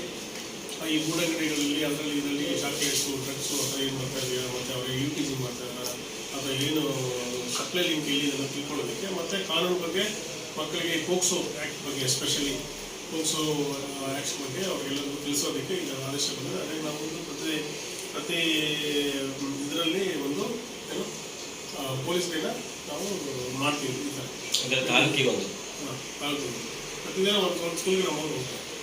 ಪ್ರತಿದಿನ ಒಂದು ಸ್ಕೂಲ್ಗೆ ನಮ್ಮ ಹೋಗೇ ಹೋಗ್ಬೇಕು, ಕವರ್ ಮಾಡಬೇಕಲ್ಲ. ಸರಿ. ಆಮೇಲೆ ಈ ಬೀಟ್ ಸಿಸ್ಟಮು ಸರಿಯಾಗಿ ಮಾನಿಟರ್ ಮಾಡಬೇಕು. ಈಗ ಎಲ್ಲ ಎಷ್ಟು 100% ಆಗಬೇಕದು ಅದನ್ನು ನಾನು ರಿವ್ಯೂ ಮಾಡ್ತಾ ಇದ್ದೀನಿ. ಇದನ್ನು ಸ್ಟಾಫ್ನ ಈಗ ಜನರಲ್ ಟ್ರಾನ್ಸ್ಫರ್ಸ್ ಬಂದಿದೆ. ಯಾರು 5 years ಆ್ಯಂಡ್ ಅಬೋವ್ ಯಾರಿದ್ದಾರೆ ಮತ್ತೆಲ್ಲ DSP ಜೊತೆ ಮಾತಾಡಿ ಅವರೆಲ್ಲ. ಈ ಸಂದರ್ಭದಲ್ಲಿ ಡಿವೈಎಸ್ಪಿ ಮಹೇಶ್ ಎಂಕೆ, ನಗರ ಠಾಣೆ ಸಿಪಿಐ ಗೋಪಿಕೃಷ್ಣ, ಗ್ರಾಮೀಣ ಸಿಪಿಐ ಚಂದನ್ ಗೋಪಾಲ ಸೇರಿದಂತೆ ಮತ್ತಿತರರು ಉಪಸ್ಥಿತರಿದ್ದರು. ಕೆಆರ್ನಗರ ಪಟ್ಟಣದ ಮಧುವನಹಳ್ಳಿ ಗ್ರಾಮದಲ್ಲಿ ಸುಮಾರು ವರ್ಷಗಳಿಂದ ಸಾರ್ವಜನಿಕರಿಗೆ ಸ್ಮಶಾನ ಇಲ್ಲದೆ ಪರದಾಡುತ್ತಿರುವ ಹಿನ್ನೆಲೆ ಗ್ರಾಮಸ್ಥರು ತಹಶೀಲ್ದಾರ್ ಪೂರ್ಣಿಮಾರವರ ಮೂಲಕ ಸ್ಮಶಾನವನ್ನು ಮಂಜೂರು ಪಡಿಸಬೇಕು ಎಂದು ಮನವಿ ಸಲ್ಲಿಸಿದರು. ಮನವಿ ಸಲ್ಲಿಸಿದ ಬಳಿಕ ಮಾತನಾಡಿದ ಪುರಸಭಾ ಸದಸ್ಯ ನಟರಾಜ್, ಸಾಕಷ್ಟು ವರ್ಷಗಳಿಂದ ನಮ್ಮ ಗ್ರಾಮಕ್ಕೆ ಸ್ಮಶಾನ ಇಲ್ಲದೆ ಇಲ್ಲಿನ ಸಾರ್ವಜನಿಕರಿಗೆ ತುಂಬಾ ತೊಂದರೆ ಅನುಭವಿಸುತ್ತಿದ್ದಾರೆ. ಸದ್ಯಕ್ಕೆ ಗ್ರಾಮದಲ್ಲಿರುವ ಕೆರೆ ಪಕ್ಕದ ಜಾಗವನ್ನು ಭೂ ಸ್ವಾಧೀನಕ್ಕೆ ಒಳಪಡಿಸುವ ಮೂಲಕ ಸಾರ್ವಜನಿಕರ ಸ್ಮಶಾನವನ್ನು ಮಂಜೂರು ಪಡಿಸಬೇಕು ಎಂದು ತಹಶೀಲ್ದಾರ್ ಮೂಲಕ ಒತ್ತಾಯಿಸಲಾಗುತ್ತಿದೆ ಎಂದರು. ಮನವಿ ಸ್ವೀಕರಿಸಿ ಮಾತನಾಡಿದ ತಹಶೀಲ್ದಾರ್ ಪೂರ್ಣಿಮಾ, ಇವರ ಮನವಿಯನ್ನ ಸ್ವೀಕರಿಸಿದ್ದೇನೆ. ಜಾಗವನ್ನು ಮಂಜೂರು ಪಡಿಸಲು ಮುಂದಿನ ಕ್ರಮಗಳನ್ನು ಶೀಘ್ರದಲ್ಲೇ ಕೈಗೊಳ್ಳಲಾಗುತ್ತದೆ ಎಂದರು. ಮನವಿ ಕೊಟ್ಟಿದ್ದೀವಿ. ತಹಶೀಲ್ದಾರ್ ಕೂಡ ಸಕಾರಾತ್ಮಕವಾಗಿ ಸ್ಪಂದಿಸಿ ನಾಳೆನೇ ಕೆರೆ ಸುತ್ತಮುತ್ತ ಇರೋ ಜಾಗಕ್ಕೆ ಸರ್ವೆಗೆ ಕಳಿಸ್ಕೊಡ್ತೀವಿ ಅಂತ ಹೇಳಿದ್ದಾರೆ. ಜೊತೆಗೆ ನಮ್ಮದು ಸರ್ವೆ ನಂಬರಲ್ಲಿ ಹೆಚ್ಚು ಕಡಿಮೆ 10 ಎಕರೆ 26 ಕುಂಟೆ ಜಮೀನು ಇವತ್ತು ಒತ್ತುವರಿ ಆಗಿರೋ ರೀತಿ ಕಾಣ್ಬರ್ತಾ ಇದೆ. ಒತ್ತುವರಿ ಭೂಮಿಯನ್ನು ತೆರವುಗೊಳಿಸಿ ಕೆರೆ ಅಭಿವೃದ್ಧಿಗೆ ಮೊನ್ನೆ ನಮ್ಮ ಶಾಸಕರಾದಂಥ ಡಿ ರವಿಶಂಕರ್ ಅವರು 1 ಕೋಟಿ ರು ಅನುದಾನವನ್ನು ಕೊಡಿಸಿ ಕೆರೆ ಅಭಿವೃದ್ಧಿಯನ್ನು ಮಾಡ್ತೀನಿ ಅಂತೇಳಿ ನಮಗೆ ತಿಳಿಸಿದ್ರ ಸಲುವಾಗಿ ಮನವಿಯನ್ನು ತಹಶೀಲ್ದಾರ್ ಕೊಡ್ತಾ ಇದ್ದೀವಿ. ನಾಳೆ ಚೀಫ್ ಆಫೀಸರು ಮತ್ತು ಟೌನ್ ಪ್ಲಾನ್ ಅಧಿಕಾರಿಗಳಿಗೆ ಈ ಮನವಿಯನ್ನು ಕೊಟ್ಟು ಕೆರೆ ಒತ್ತುವರಿಯನ್ನು ತೆರವುಗೊಳಿಸಿ ಕೆರೆಯ ಅಭಿವೃದ್ಧಿ ಜೊತೆಗೆ ಕೆರೆ ಸುತ್ತಮುತ್ತ ಇರೋ ಜಮೀನನ್ನು ರೈತರನ್ನ ಮನವೊಲಿಸಿ ನಮ್ಮ ಒಂದು ಗ್ರಾಮಕ್ಕೆ ಸ್ಮಶಾನವನ್ನು ನಿರ್ಮಾಣ ಮಾಡಲು ತಹಶೀಲ್ದಾರ್ಗೆ ಮನವಿ ಕೊಟ್ಟಿದ್ದೀವಿ. ಈ ಸಂದರ್ಭದಲ್ಲಿ ಮಧುವನಹಳ್ಳಿ ಗ್ರಾಮದ ಮುಖಂಡರುಗಳು ಸೇರಿದಂತೆ ಸಾರ್ವಜನಿಕರು ಹಾಜರಿದ್ದರು. ವರದಿ ಲಿಖಿತ್ ಸುಬ್ರಹ್ಮಣ್ಯ, ವಿವಿಸಿ ನ್ಯೂಸ್, ಕೆಆರ್ನಗರ. ಕೊಪ್ಪಳ ಜಿಲ್ಲಾ ಕುಕನೂರು ತಾಲೂಕಿನ ತಳಕಲ್ ಹಾಗೂ ಹಳ್ಳಿಗಳಲ್ಲಿ ಸೋಲಾರ್ ವಿದ್ಯುತ್ ಘಟಕ ನಿರ್ಮಾಣದಿಂದಾಗಿ ರೈತರ ಕೃಷಿ ಭೂಮಿಗೆ ಹೊಡೆತ ಬಿದ್ದಿದೆ ಎಂದು ಸಾಮಾಜಿಕ ಹೋರಾಟಗಾರ ಪ್ರೊಫೆಸರ್ ಎಸ್ವಿ ಸೋಮರೆಡ್ಡಿ ಹೇಳಿದರು. ಕೊಪ್ಪಳದಲ್ಲಿಂದು ವಿವಿಸಿ ವಾಹಿನಿಯೊಂದಿಗೆ ಮಾತನಾಡಿದ ಅವರು, ಈ ಭಾಗದಲ್ಲಿ ಸಿಂಗಟಾಲೂರು ಏತ ನೀರಾವರಿ ಯೋಜನೆ ಅನುಷ್ಠಾನಕ್ಕೆ ತರುವ ಉದ್ದೇಶ ಬಾಕಿ ಇರುವಾಗಲೇ ಕವಲೂರು, ಬನ್ನಿಕೊಪ್ಪ, ತಳಕಲ್, ಕಮಲಾಪುರ, ಅಡವಿಹಳ್ಳಿ ಮುಂತಾದ ಕೃಷಿ ಭೂಮಿಯಲ್ಲಿ ಸೋಲಾರ್ ಘಟಕಗಳನ್ನು ಸ್ಥಾಪಿಸಲು ಮುಂದಾಗಿವೆ. ಅಧಿಕಾರಿಗಳು ಸಹ ಈ ಕಾರ್ಯಕ್ಕೆ ಕೈಜೋಡಿಸಿದ್ದಾರೆ ಎಂದು ಆರೋಪಿಸಿದರು. ನೀರಾವರಿ ನಿಗಮ ನಿಯಮಿತ ಇವರು 4/1/2024 ನವೀಕರಿಸಬಹುದಾದ ಇಂಧನ ಅಭಿವೃದ್ಧಿ ನಿಯಮಿತ ವ್ಯವಸ್ಥಾಪಕರಿಗೆ ಒಂದು ಲೆಟರ್ ಬರೆದಿದ್ದಾರೆ. ಅದರಲ್ಲಿ ಸಿಂಗ್ಟಾಲೂರು ಏತ ನೀರಾವರಿ ಯೋಜನೆಯಡಿ ಬರುವಂತಹ ಶಾಖಾ ಕಾಲುವೆಯಿಂದ ಮಧ್ಯಪ್ರದೇಶ ಮಾದರಿಯ ನೀರಾವರಿ ಯೋಜನೆಗೆ ಒಳಪಡುವ ಪ್ರದೇಶದಲ್ಲಿ ಸೋಲಾರ್ ಕಂಪನಿಗಳು ಸೋಲಾರ್ ಪಾರ್ಕ್ ನಿರ್ಮಿಸುತ್ತಿರುವುದರ ಬಗ್ಗೆ ತಕರಾರನ್ನು ಸಲ್ಲಿಸಿದ್ದಾರೆ. ಇಲ್ಲೇ ಸಿಂಗ್ಟಾಲೂರು ಏತ ನೀರಾವರಿ ಸಲುವಾಗಿ 2012ರಿಂದ ನಾವು ಹೋರಾಟ ಮಾಡ್ತಾ ಇದ್ವಿ. ನಂತರ ಈ ಸರ್ಕಾರ ರೈತರ ಒಂದು ಕೋರಿಕೆಯನ್ನು ಈಡೇರಿಸಿ ಆ ಸಿಂಗ್ಟಾಲೂರು ಏತ ನೀರಾವರಿಯನ್ನು ಹನಿ ನೀರಾವರಿಯಾಗಿ ನಮ್ಮ ತಳಕಲ್, ಅಡವಳ್ಳಿ, ಕಮಲಾಪುರ, ಲಕ್ಮಾಪುರ, ಬನ್ನಿಕೊಪ್ಪ ಇತ್ಯಾದಿ ಗ್ರಾಮಗಳಿಗೆ ಈ ಮಧ್ಯಪ್ರದೇಶ ಮಾದರಿಯ ಹನಿ ನೀರಾವರಿಯನ್ನು ಮಾಡುವಂತ. ಈ ಸಂದರ್ಭದಲ್ಲಿ ಮುಖಂಡ ಮಹದೇವಪ್ಪ ಮೂಲಿಮನಿ ಉಪಸ್ಥಿತರಿದ್ದರು. ವರದಿ ರುದ್ರಪ್ಪ ಭಂಡಾರಿ, ವಿವಿಸಿ ನ್ಯೂಸ್, ಕೊಪ್ಪಳ. ಮೈಸೂರು ನಗರಾಭಿವೃದ್ಧಿ ಪ್ರಾಧಿಕಾರ ಮೂಡಾದ ನಿವೇಶನ ಹಂಚಿಕೆ ಅಕ್ರಮದ ವಿರುದ್ಧ ಹೋರಾಟ ನಡೆಸಲು ಮೈಸೂರಿಗೆ ಹೊರಟಿದ್ದ ಶ್ರೀರಂಗಪಟ್ಟಣ ತಾಲೂಕು ಬಿಜೆಪಿ ಹಾಗೂ ರೈತ ಸಂಘದ ಮುಖಂಡರನ್ನ ಪೊಲೀಸರು ಶ್ರೀರಂಗಪಟ್ಟಣದಲ್ಲಿ ವಶಕ್ಕೆ ಪಡೆದರು. ಈ ಸಂದರ್ಭದಲ್ಲಿ ಪ್ರತಿಭಟನಾಕಾರರು ಮೂಡ ಆಗ್ರಹಣಕ್ಕೆ ಸಂಬಂಧಿಸಿದಂತೆ ಮುಖ್ಯಮಂತ್ರಿ ಸಿದ್ದರಾಮಯ್ಯ ಅಕ್ರಮ ಎಸಗಿರುವುದು ಮೇಲ್ನೋಟಕ್ಕೆ ಸಾಬೀತಾಗಿದೆ. ಅವರು ಅನೇಕ ತಪ್ಪು ಮಾಹಿತಿಗಳನ್ನು ನೀಡುತ್ತಿದ್ದು ಮುಖವಾಡ ಕಳಚಿ ಬಿದ್ದಿದೆ. ಅಧಿಕಾರದಲ್ಲಿ ಮುಂದುವರಿಯುವ ಯಾವ ನೈತಿಕತೆಯೂ ಇಲ್ಲ. ಅಧಿಕಾರ ಉಪಯೋಗಿಸಿಕೊಂಡು ಕೋಟ್ಯಾಂತರ ಬೆಲೆ ಬಾಳುವ ಜಮೀನನ್ನ ಕಬಳಿಕೆ ಮಾಡಿದ್ದಾರೆ. ನುಡಿದಂತೆ ನಡೆದಿದ್ದೇವೆ ಎಂದು ಬಂಡತನಕ್ಕೆ ಬಿದ್ದು ತಾವು ಮಾಡಿರುವ ತಪ್ಪನ್ನ ಸಮರ್ಥಿಸಿಕೊಳ್ಳುತ್ತಿದ್ದಾರೆ. ನೀವು ಪ್ರಾಮಾಣಿಕರಾಗಿದ್ದರೆ ಪ್ರಕರಣವನ್ನ ಸಿಬಿಐಗೆ ಕೊಡಲು ಏಕೆ ಹಿಂದೆ ಮುಂದೆ ಎಣಿಸುತ್ತಿದ್ದೀರಿ ಎಂದು ದೂರಿದರು. ಶಾಂತಿಯುತವಾಗಿ ಪ್ರತಿಭಟಿಸಿದ ಅಧಿಕೃತವ ಕಾಂಗ್ರೆಸ್ ಸರ್ಕಾರಕ್ಕೆ ಕಾಂಗ್ರೆಸ್ ಸರ್ಕಾರಕ್ಕೆ ಭ್ರಷ್ಟ ಮುಖ್ಯಮಂತ್ರಿ ಸಿದ್ದರಾಮಯ್ಯನಿಗೆ ಶಾಂತಿಯುತ ಪ್ರತಿಭಟನೆ ಮಾಡುತ್ತಿರುವ ಪ್ರತಿಭಟನಾಕಾರ ಪ್ರತಿಕೂತಿರುವ ಕಾಂಗ್ರೆಸ್ ಸರ್ಕಾರಕ್ಕೆ ಭ್ರಷ್ಟ ಕಾಂಗ್ರೆಸ್ ಸರ್ಕಾರಕ್ಕೆ ಮೂಢ ಹಗರಣದಲ್ಲಿ ಪಾಲಾಗಿರುವ ಅವರು ಕಾಂಗ್ರೆಸ್ ಸರ್ಕಾರ ಭಾಗಿಯಾಗಿರುವುದು ಜನಜನಿತವಾಗಿದೆ. ಶಾಂತಿಯುತವಾಗಿ ಪ್ರತಿಭಟನೆ ಮಾಡಬೇಕು ಅಂತ ರಾಜ್ಯಾಧ್ಯಕ್ಷರು ಮೆರವಣಿಗೆ ಮುಖಾಂತರ ಮೈಸೂರಿಗೆ ಹೋಗ್ತಾ ಇದ್ರು. ಅನಧಿಕೃತವಾಗಿ ಅವ್ರನ್ನ ಬಂಧಿಸಿರುವುದು ಖಂಡಿಸ್ತೀವಿ. ಈ ಚಳವಳಿ ಯಾವುದೇ ಕಾರಣಕ್ಕೂ ನಿಲ್ಲಿಸಿಲ್ಲ. ಸಿದ್ದರಾಮಯ್ಯನವರೇ, ನಿಮ್ಮ ದರ್ಪ ದೌಲತ್ತು ಅಡಗುವಂತ ಕಾಲ ಬಂದೇ ಬರ್ತದೆ. ಮತದಾರರು ಸೂಕ್ತ ಸಮಯದಲ್ಲಿ ನಿಮಗೆ ಉತ್ತರ ನೀಡ್ತಾರೆ. ನಿಮ್ಮ ಇತಿಹಾಸದಲ್ಲಿ ಹಿಟ್ಲರ್ ಸರ್ಕಾರ ಅಂತ ಹೇಳುದು ತಪ್ಪಾಗಲಾರದು. ಈ ದುರ್ವರ್ತನೆಯನ್ನ ಬದಲಾಯಿಸಿಕೊಳ್ಳಿ. ನಿಮ್ಮ ಭ್ರಷ್ಟಾಚಾರವನ್ನ ಹತ್ತಿಕ್ಕುವಂತ ಕೆಲಸವನ್ನ ಮಾಡಬೇಕಾಗಿ. ಪ್ರತಿಭಟನೆಯಲ್ಲಿ ಶ್ರೀರಂಗಪಟ್ಟಣ ತಾಲೂಕು ಅಧ್ಯಕ್ಷ ಪಿಹಳ್ಳಿ ರಮೇಶ್, ರಾಜ್ಯ ಕಾರ್ಯಕಾರಿಣಿ ಮಾಜಿ ಅಧ್ಯಕ್ಷ ಕೆಎಸ್ ನಂಜುಂಡೇಗೌಡ, ಚಂದನ್, ದರ್ಶನ್, ಲಿಂಗರಾಜು, ಲಕ್ಷ್ಮಣ, ಮಂಡ್ಯ ಜಿಲ್ಲಾ ಉಪಾಧ್ಯಕ್ಷೆ ಜಯಲಕ್ಷ್ಮಿ, ಶ್ರೀರಂಗಪಟ್ಟಣ ತಾಲೂಕು ಮಹಿಳಾ ಮೋರ್ಚಾ ಅಧ್ಯಕ್ಷೆ ಮಾನಸ ಸೇರಿದಂತೆ ಇತರರು ಹಾಜರಿದ್ದರು. ವರದಿ TS Shashikant, VVC news, Mandya. ಭಟ್ಕಳದ ಶ್ರೀ ನಿಚ್ಚಲಮಕ್ಕಿ ತಿರುಮಲ ವೆಂಕಟರಮಣ ದೇವಸ್ಥಾನ ಆಸರಕೇರಿ ಸಭಾಭವನದಲ್ಲಿಂದು ಶ್ರೀ ಹಳೆಕೋಟೆ ಹನುಮಂತ ದೇವಸ್ಥಾನ ಶಿರಾಲಿ ಹಾಗೂ ನಿಚ್ಚಲಮಕ್ಕಿ ವೆಂಕಟರಮಣ ದೇವಸ್ಥಾನ ಆಸರಕೇರಿ ಮತ್ತು ಶ್ರೀರಾಮ್ ಕ್ಷೇತ್ರ ಸೇವಾ ಸಮಿತಿ ಭಟ್ಕಳ ಅಧ್ಯಕ್ಷರು ಹಾಗೂ ಪದಾಧಿಕಾರಿಗಳು ಜುಲೈ 21ರಿಂದ 30ರವರೆಗೆ ನಡೆಯುವ ಚಾತುರ್ಮಾಸ ವ್ರತ ಆರಂಭ ಆಮಂತ್ರಣ ಪತ್ರಿಕೆಯನ್ನ ಬಿಡುಗಡೆಗೊಳಿಸಿದರು. ಈ ಸಂದರ್ಭದಲ್ಲಿ ಮಾತನಾಡಿದ ಮಾಜಿ ಶಾಸಕ ಸುನೀಲ್ ಬಿ ನಾಯಕ್, ಈ ಕಾರ್ಯಕ್ರಮವು ಗುರುಪೂರ್ಣಿಮೆಯಂದು ಭಟ್ಕಳದ ಕರಿಕಲ್ ಧ್ಯಾನ ಮಠದಲ್ಲಿ ಆಚರಿಸಲಿದ್ದು ಸಮಾಜದ ಪ್ರತಿಯೊಬ್ಬರು ಹಾಗೂ ಎಲ್ಲಾ ಸಮಸ್ತ ಹಿಂದೂ ಸಮಾಜ ಹಾಗೂ ಚಾತುರ್ಮಾಸ ವ್ರತದ ಫಲ ಅನುಭವಿಸುವಂತೆ ಹಾಗೆ ಕಾರ್ಯಕ್ರಮವನ್ನು ಯಶಸ್ವಿಗೊಳಿಸುವಂತೆ ವಿನಂತಿಸಿದರು. ನಮಸ್ಕಾರವನ್ನು ತಿಳಿಸ್ತಾ ಶ್ರೀರಾಮಕ್ಷೇತ್ರ ಮಹಾಸಂಸ್ಥಾನ ಜಗದ್ಗುರು ಪೀಠಾಧೀಶರಾಗಿರ್ತಕ್ಕಂಥ ನಮ್ಮೆಲ್ಲರ ಗುರುಗಳು ಸದ್ಗುರು ಶ್ರೀ ಶ್ರೀ ಬ್ರಹ್ಮಾನಂದ ಸರಸ್ವತಿ ಸ್ವಾಮೀಜಿಯವರ ಚಾತುರ್ಮಾಸ ಕಾರ್ಯಕ್ರಮ. ಬಹುಶಃ ಚಾತುರ್ಮಾಸದ ಕಾರ್ಯಕ್ರಮ ಬಗ್ಗೆ ಅಧ್ಯಕ್ಷರು ಮತ್ತು ದೇವಸ್ಥಾನದ ಎಲ್ಲರೂ ಸವಿಸ್ತಾರವಾಗಿ ಮಾತಾಡಿದರು. ಅನೇಕ ವರ್ಷಗಳ ಕನಸಾಗಿದೆ. ಭಟ್ಕಳದಲ್ಲಿ ಒಂದು ಬಾರಿ ಚಾತುರ್ಮಾಸದ ಸವಿರುಚಿಯನ್ನು ನಮ್ಮ ಸಮಾಜದ ಎಲ್ಲ ಹಿಂದೂ ಸಮಾಜದ ಮುಂದೆ ಆಗಬೇಕು ಆಗಿರ್ತಕ್ಕಂಥ ವಿನಂತಿಯನ್ನೇ ಇದೆ. ಬಹುಶಃ ಜಿಲ್ಲೆಯಾದ್ಯಂತ ಅನೇಕ ಬೇಡಿಕೆಗಳಿವೆ. ತುಂಬ ಸಂತೋಷ ಆಗ್ತದೆ. ಯಾಕಂದ್ರೆ ಎಲ್ಲರೂ ಒಗ್ಗಟ್ಟಾಗಿ ಕೇವಲ ನಮ್ಮ ನೇತೃತ್ವವನ್ನ ಭಟ್ಕಳ ಮತ್ತು ಶಿರಾಲಿ ಕೂಟದ ಎಲ್ಲ ಸಮಾಜ ಬಾಂಧವರು ಇದರ ನೇತೃತ್ವವನ್ನು ವಹಿಸಿದ್ದಾರೆ. ಅದರ ಜೊತೆ ಈ ಜಿಲ್ಲೆಯಿಂದ ಸಹಸ್ರಾರು ಹಿಂದೂ ಬಾಂಧವರು ಬಂದು ಸಮಾಜದ ಬಾಂಧವರು ಬಂದು ಈ ಕಾರ್ಯಕ್ರಮವನ್ನು ಅತ್ಯಂತ ವಿಜೃಂಭಣೆ. ಈ ಸಂದರ್ಭದಲ್ಲಿ ಭಟ್ಕಳ ನಾಮಧಾರಿ ಸಮಾಜದ ಅಧ್ಯಕ್ಷರಾದ ಅರುಣ್ ನಾಯಕ್, ಹಳೆಕೋಟೆ ಹನುಮಂತ ದೇವಸ್ಥಾನದ ಶಿರಾಲಿ ಕೂಟದ ನಾಮಧಾರಿ ಸಮಾಜದ ಅಧ್ಯಕ್ಷ ಆರ್ಕೆ ನಾಯಕ್, ಸುಬ್ರಾಯ್ ನಾಯಕ್, ಸಹಕಾರಿ ದೂರಿನ ಈರಪ್ಪ ಗಾರ್ಡಿಕರ್, ಗೌರವಾಧ್ಯಕ್ಷರಾದ ಕೃಷ್ಣ ನಾಯಕ್ ಸೇರಿದಂತೆ ಇತರರು ಉಪಸ್ಥಿತರಿದ್ದರು. ವರದಿ ಲೋಕೇಶ್ ನಾಯಕ್, ವಿವಿಸಿ ನ್ಯೂಸ್, ಭಟ್ಕಳ. ಮುಡಾದಲ್ಲಿ ನಡೆದ ಹಗರಣದ ತನಿಖೆಯನ್ನ ಸಿಬಿಐಗೆ ವಹಿಸಬೇಕು. ಇದರಿಂದ ಮಾತ್ರ ಎಲ್ಲ ಸತ್ಯ ಹೊರಬರಲಿದೆ. ಇಲ್ಲವಾದರೆ ಇಡೀ ಪ್ರಕರಣವನ್ನ ರಾಜ್ಯ ಪೊಲೀಸರು ಮುಚ್ಚಿ ಹಾಕಲಿದ್ದಾರೆ ಎಂದು ತುಮಕೂರು ಗ್ರಾಮಾಂತರ ಬಿಜೆಪಿ ಶಾಸಕ ಬಿ ಸುರೇಶ್ ಗೌಡ ರಾಜ್ಯ ಸರ್ಕಾರಕ್ಕೆ ಒತ್ತಾಯಿಸಿದರು. ತುಮಕೂರು ನಗರದ ಬಿಜೆಪಿ ಕಚೇರಿಯಲ್ಲಿ ಸುದ್ದಿಗೋಷ್ಠಿಯಲ್ಲಿ ಮಾತನಾಡಿದ ಅವರು, ಇದು ಸಣ್ಣ ಪುಟ್ಟ ಹಗರಣವಲ್ಲ. ಇಲ್ಲಿ 5,000 ಕೋಟಿ ರೂಪಾಯಿಗಳಿಗಿಂತ ಹೆಚ್ಚಿನ ಕ್ರಮವಾಗಿದೆ. ಇದರಲ್ಲಿ ಮುಖ್ಯಮಂತ್ರಿಯವರ ಪತ್ನಿ ಪಾರ್ವತಮ್ಮ ಅವರು ನೇರವಾಗಿ ಪಾಲುದಾರರು. ಮುಖ್ಯಮಂತ್ರಿಯವರ ಆದೇಶ ಇಲ್ಲದೆ ಇದು ಆಗುವುದಿಲ್ಲ. 1992ರಲ್ಲಿ ಭೂಮಿ ವಶಕ್ಕೆ ಪಡೆಯುವ ಕೆಲಸವನ್ನ ಮೂಢ ಶುರು ಮಾಡಿದೆ. ಆದರೆ 2004ರಲ್ಲಿ ಪಾರ್ವತಮ್ಮ ಅವರ ಸೋದರ ಭೂಮಿ ಖರೀದಿ ಮಾಡಿದ್ದಾರೆ. ಮೂಢ ಸ್ವಾಧೀನದಲ್ಲಿ ಇದ್ದ ಜಾಗವನ್ನ ಅವರು ಹೇಗೆ ಖರೀದಿ ಮಾಡಿದ್ರು? ನಂತರ 2009ರಿಂದ 2010ರಲ್ಲಿ ಅವರು ತಮ್ಮ ಸೋದರಿಗೆ ಇದನ್ನ ಕಾಣಿಕೆಯಾಗಿ ನೀಡಿದಾಗಲೂ ಅದರ ಆರ್ಟಿಸಿ ಮುಡಾದಲ್ಲಿಯೇ ಇತ್ತು. ಇದು ಎಲ್ಲಿಯಾದರೂ ಸಾಧ್ಯವೇ? 2022ರ ಜನವರಿ 12ರಂದು ಕ್ರಯಪತ್ರ ಆಗಿದ್ದು 1991ರ ಪ್ರೋತ್ಸಾಹದಾಯಕ ಯೋಜನೆಯಡಿ ಎಂದು ಉಲ್ಲೇಖಿಸಿ 14 ನಿವೇಶನಗಳನ್ನು ಮಂಜೂರು ಮಾಡಿದ್ದಾರೆ. ನಿಯಮಗಳ ಪ್ರಕಾರ ಪಾರ್ವತಮ್ಮ ಅವರಿಗೆ ಕೊಡಬೇಕಾದದ್ದು ಕೇವಲ 2 ನಿವೇಶನ. ಅದರ ಬದಲಿಗೆ 14 ನಿವೇಶನ ಕೊಟ್ಟಿದ್ದಾರೆ.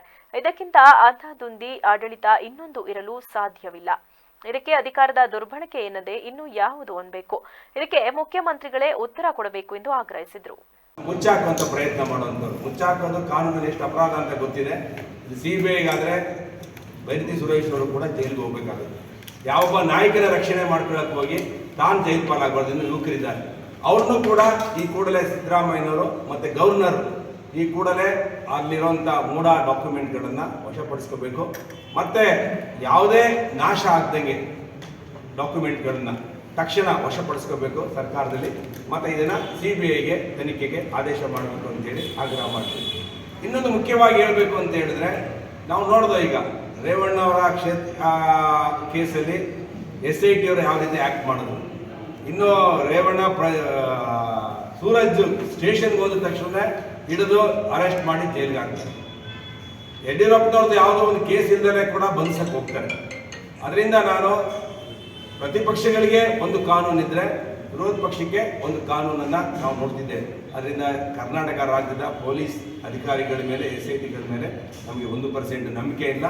ಈ ನಿಜ ಈಚೆಗೆ ಬರಬೇಕು ಅಂದರೆ, ಸತ್ಯ ಈಚೆಗೆ ಬರಬೇಕು ಅಂತ ಹೇಳಿದ್ರೆ, ಒಬ್ಬ ಮುಖ್ಯಮಂತ್ರಿ ಹಗರಣದಲ್ಲಿ ಭಾಗಿಯಾಗಿರೋದ್ರಿಂದ ಮುಖ್ಯಮಂತ್ರಿಗಳಿಗೆ ನಾವು. ಇದೀಗ ಸಂಕ್ಷಿಪ್ತ ಸುದ್ದಿಗಳು.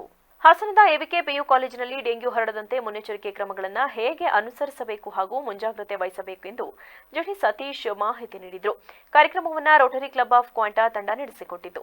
ಈ ಸಂದರ್ಭದಲ್ಲಿ ರೋಟರಿ ಕ್ಲಬ್ ಆಫ್ ಕ್ವಾಂಟಾ ಅಧ್ಯಕ್ಷ ಹರೀಶ್, ಕಾರ್ಯದರ್ಶಿ ಅರುಣ್, ಖಜಾಂಚಿ ಸುರೇಶ್, ರೋಟರಿಯನ್ಗಳಾದ ಪ್ರಕಾಶ್, ಬೊಮ್ಮೇಗೌಡ, ನಾಗೇಶ್, ರಮೇಶ್, ಕಾಲೇಜಿನ ಪ್ರಾಂಶುಪಾಲ ಚಂದ್ರಶೇಖರ್ ಸೇರಿದಂತೆ ಇತರರು ಉಪಸ್ಥಿತರಿದ್ದರು. ಕೊನೆಯಲ್ಲಿ ಮತ್ತೊಮ್ಮೆ ಹೆಡ್ಲೈನ್ಸ್. ಅನುದಾನ ಬಂದರೂ ಕೆಲಸ ಆಗುತ್ತಿಲ್ಲ. ಅಧಿಕಾರಿಗಳು ಸ್ಥಳಕ್ಕೆ ಭೇಟಿ ನೀಡಿ ಪರಿಶೀಲಿಸಿ. ಎಲ್ಲಕ್ಕಿಂತ ಮುಖ್ಯವಾಗಿ ಡೆಂಗ್ಯೂ ಹೆಚ್ಚಾಗದಂತೆ ನಿಗಾವಹಿಸಿ. ತಾಲೂಕಿನ ವಿವಿಧ ಇಲಾಖೆ ಅಧಿಕಾರಿಗಳಿಗೆ ಶಾಸಕ HP ಸ್ವರೂಪ್ ಸೂಚನೆ. ರೈತರ ಜಮೀನಿಗೆ ಪರಿಹಾರ ನೀಡದೇ ಇದ್ದ ರಸ್ತೆಯನ್ನ ಒತ್ತುವರಿ ಮಾಡಿರುವ ಆರೋಪ. ಭುವನಹಳ್ಳಿಯಲ್ಲಿ ವಿಮಾನ ನಿಲ್ದಾಣ ಕಾಮಗಾರಿ ಜಾಗದಲ್ಲಿ ಪ್ರತಿಭಟನೆ. ಜಮೀನಿಗೆ ಪರಿಹಾರ ಒದಗಿಸಿ ರಸ್ತೆ ನಿರ್ಮಿಸುವಂತೆ ಆಗ್ರಹಿಸಿದ ಗ್ರಾಮಸ್ಥರು.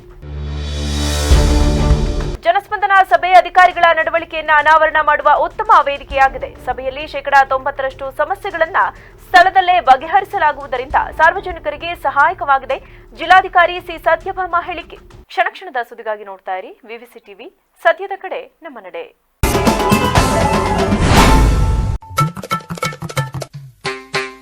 ಅಲ್ಕೊಂಡ ನಂಜ ನಮ್ಮ ಸೆಕ್ರೆಟ್ರಿ ಸಂಕ್ರಮಣೆಗೆ ರಾತ್ರಿ ಹೋಗಿ ಗೊತ್ತಾಯ್ತಲ್ಲ, ಮೆತ್ತಿಗೆ ಅಕ್ಕಿ ಗಿಕ್ಕಿ ಏನಾರು ಇಸ್ಕೊಂಬಂದಿದ್ರೆ ನಂಗೂ ನಾಲ್ಕು ಸೇರೆ ಕೊಡ್ಲಾ, ಏನನ್ನು ಕೊರೆ ಇಸ್ಕೊಂಬಂದ ಹಂಗಿದ್ರೆ ಒಂದು 10 ಸೇರೆ ಕೊಡ್ಲಾ.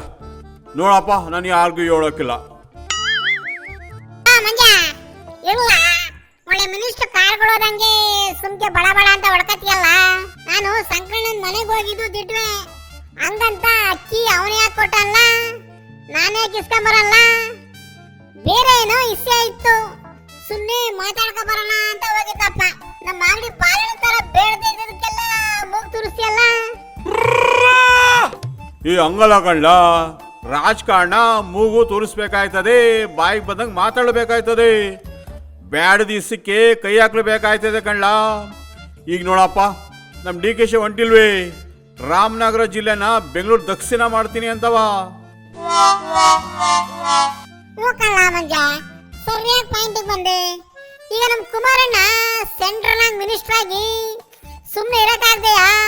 ನಮ್ಮ ಸ್ಟೇಟ್ ನಾಗೆ ಏನೇ ಕೈ ಆಡ್ಸಕ್ ಆಯ್ತಾ ಇಲ್ವಲ್ಲಪ್ಪ ಅಂತವ ಕೈ ಹೊಸದಾಕೊಂಡಿತ್ತು. ಈಗ ನಮ್ಮ ಸಿದ್ದಣ್ಣ ಆ DKಶಿ ಮಾತಿ ಕಟ್ಬಿದ್ದು ಕುಮಾರಣ್ಣನ ಬಾರಪ್ಪ ರಾಜಕೀಯಕ್ಕೆ ಅಂತ ಕರಿತಾ ಇಲ್ವೇ?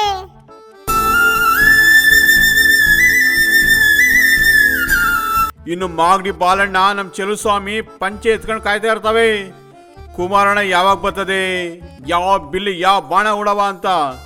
ಇನ್ನೇ DK ಸುರೇಶು ಸೋತು ಮಂತವ ಕೆಲಸದಲ್ಲೇ ಕೂತೈತೆ, ಅದಕ್ಕೂ ಒಳಗೊಳಗೆ ಕಿಚ್ಚಿರ್ತದೆ ಕಣ್ಣ. ಆ ಕಿಚ್ಚಲ್ಲವ ಯಾವ ಕಡೆಗೆ ತೂರಿ ಹೊಟ್ಟೆ ತಣ್ಣು ಮಾಕಳವ ಅಂತವ. ಆ DK ಸುರೇಶ್ ಅದನ್ನ ಕಮ್ಮಿ ಇಲ್ಲ, ಅದ್ರ ಮಾತು ಕೇಳಿದ್ಯಲ್ಲ. ಆಹಾ, ಪಿಕ್ಚರ್ ಮಾಡ್ತಾವಲ್ಲಪ್ಪ ಸುದೀಪ ಅಂತದು, ಅದ್ರ ವಾಯ್ಸಿಗಿಂತಲೇ ಸೂಪರ್ ಆಗ್ಬಿಟ್ಲ. ಕೈಗೆ ಇಂತ ಇಸ್ಸು ಸಿಗ್ಲಿ ಅಂತ ಕಾಯ್ತಾ ಇತ್ತು ಕಣ್ಣ. ಇನ್ನ ಇದ್ರ ಜೊತೆಗೆ ಬೆಂಗಳೂರಿಗೆ ಶಾಸಕ ಐತಲ್ಲಪ್ಪ, ಎಂತದಪ್ಪ ಅದ್ರ ಹೆಸರು, ಅಶ್ವತ್ಥನಾರಾಯಣ, ಅದ್ ಬೇರೆ ಬರ್ತದೆ. ಇನ್ ಸ್ಟೇಜ್ ಮೇಲೆ ಇಬ್ರು ಬಯಲಾಟ ನೋಡದೆ.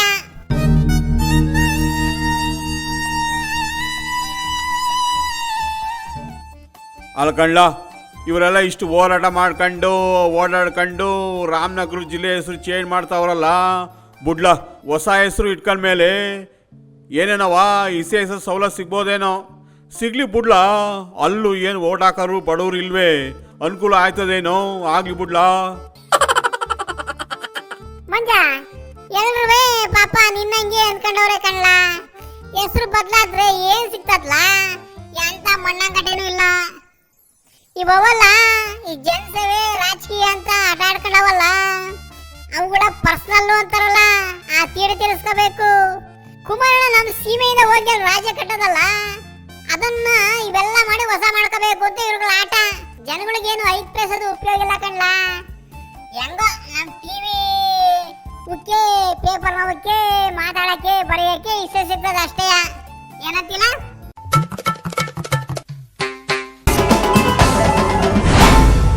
ಪಾಂಡಿತ್ಯ euro school, Basaveshwara Nagar, Belur road, Hassan. ಕಳೆದ ಹಲವು ವರ್ಷಗಳಿಂದ ನಮ್ಮ ಶಾಲೆಗೆ SSLCಯಲ್ಲಿ 100% ಫಲಿತಾಂಶ ಬರುತ್ತಿದ್ದು, ನಮ್ಮಲ್ಲಿ ಉತ್ತಮ ಕ್ಲಾಸ್ ರೂಮ್, ನುರಿತ ಶಿಕ್ಷಕರ ವರ್ಗ, ಸುಸಜ್ಜಿತ ಶಾಲಾ ಕಟ್ಟಡ, ಆಟದ ಮೈದಾನ, ವಿಷಯಾಧಾರಿತ ಲ್ಯಾಬ್ ವ್ಯವಸ್ಥೆಗಳಿವೆ. ಪ್ರಸಕ್ತ ಸಾಲಿನ SSLC ICSE ಬೋರ್ಡ್ ಎಕ್ಸಾಮ್ನಲ್ಲಿ ನಮ್ಮ ಶಾಲೆಯ ವಿದ್ಯಾರ್ಥಿಗಳಾದ ಪ್ರಣತಿ G 98%, ಸ್ವಾತಿ AP 96.8%, ಸಾಯಿ ಮೇಧಾ M 95.8% ಅಂಕವನ್ನು ಪಡೆಯುವ ಮೂಲಕ ಶಾಲೆಯ ಕೀರ್ತಿಯನ್ನ ಹೆಚ್ಚಿಸಿದ್ದು, ಪರೀಕ್ಷೆ ತೆಗೆದುಕೊಂಡ 38 ವಿದ್ಯಾರ್ಥಿಗಳ ಪೈಕಿ 12 ವಿದ್ಯಾರ್ಥಿಗಳು 90%ಕ್ಕೂ ಅಧಿಕ ಅಂಕ ಪಡೆದಿದ್ದು, 23 ವಿದ್ಯಾರ್ಥಿಗಳು ಡಿಸ್ಟಿಂಕ್ಷನ್, 3 ವಿದ್ಯಾರ್ಥಿಗಳು ಪ್ರಥಮ ಶ್ರೇಣಿಯಲ್ಲಿ ತೇರ್ಗಡೆ ಹೊಂದಿದ್ದಾರೆ. ನಿಮ್ಮ ಮಕ್ಕಳ ಉತ್ತಮ ಭವಿಷ್ಯಕ್ಕೆ ಪಾಂಡಿತ್ಯ ಯೂರೋ ಸ್ಕೂಲ್ ಅತ್ಯುತ್ತಮ ಆಯ್ಕೆ. 2024-25ನೇ ಸಾಲಿಗೆ ದಾಖಲಾತಿ ಪ್ರಾರಂಭವಾಗಿದೆ. ಹೆಚ್ಚಿನ ಮಾಹಿತಿಗಾಗಿ ಸಂಪರ್ಕಿಸಿ 9742263102, 9742263108, 9742263110. ಪಾಂಡಿತ್ಯ euro school, Basaveshwara Nagar, Belur road, Hassan. Hi everybody, I am Mr. JB Murthy, Principal of Panditya Euro School. Very nice to meet you all through this media. You all must be knowing that ICSE Class 10th board results have been out 2 days before. Our school has given the best results at board level of Class 10th. Our school has produced 1390% and above students, 23 students with 80% and above. Only 3 students they scored first classes. Yeah, my school students have outshined at board levels. 98% was the highest percentage, 96.8% was the second topper, and 95.8 was the third topper. Including practice sessions continuously we have taken up, and we brought teachers, the excellent teaching fraternity from outside, and winter classes were conducted, and beyond 5:30 p.m. till 6:30 we have given the special coaching, the extended coaching and the remedial coaching for weaker sessions.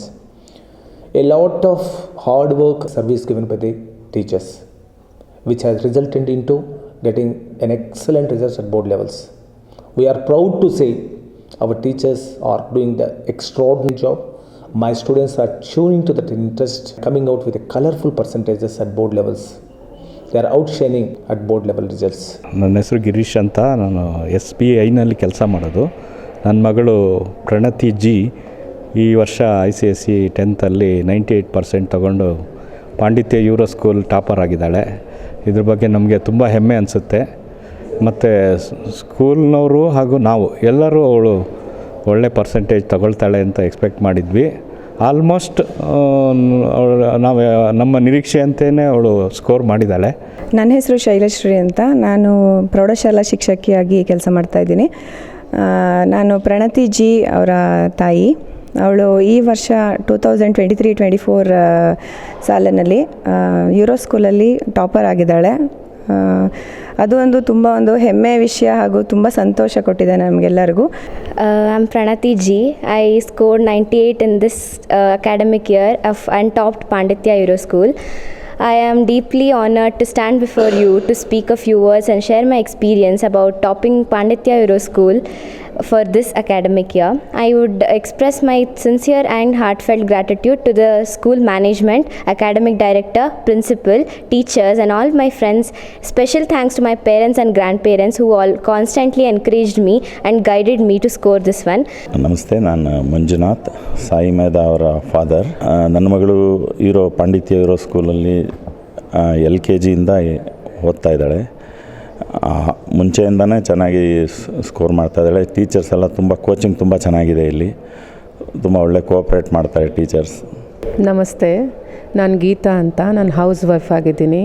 ನನ್ನ ಮಗಳು ಸಾಯಿ ಮೇಧಾ, ಅವಳು 95.8 ತೆಗೆದಿದ್ದಾಳೆ 10th. ನನಗೇನು ಅನ್ಸೋದು ಅಂತಂದರೆ, ಓದ್ಬೋದು ಎಲ್ಲ ಮಕ್ಕಳು, ಅಂದರೆ ಸಪೋರ್ಟ್ ಇರಬೇಕು, ಅವ್ರಿಗೆ ಕೋಆಪರೇಷನ್ ಇರಬೇಕು. ಅದು ಈ ಸ್ಕೂಲಲ್ಲಿ ತುಂಬ ಚೆನ್ನಾಗಿ ಸಿಕ್ಕಿದೆ. I am Sai Medha M and I scored 95.8% in this academic year. Firstly, I would like to thank the principal, the coordinator and the school teachers, because without them I wouldn't have stood here. It wouldn't be possible because they constantly supported us and encouraged us to excel more and more in each and every exam. And secondly, I would like to thank my parents who also continuously supported me and encouraged me. ಪಾಂಡಿತ್ಯ euro school, Basaveshwara Nagar, Belur road, Hassan.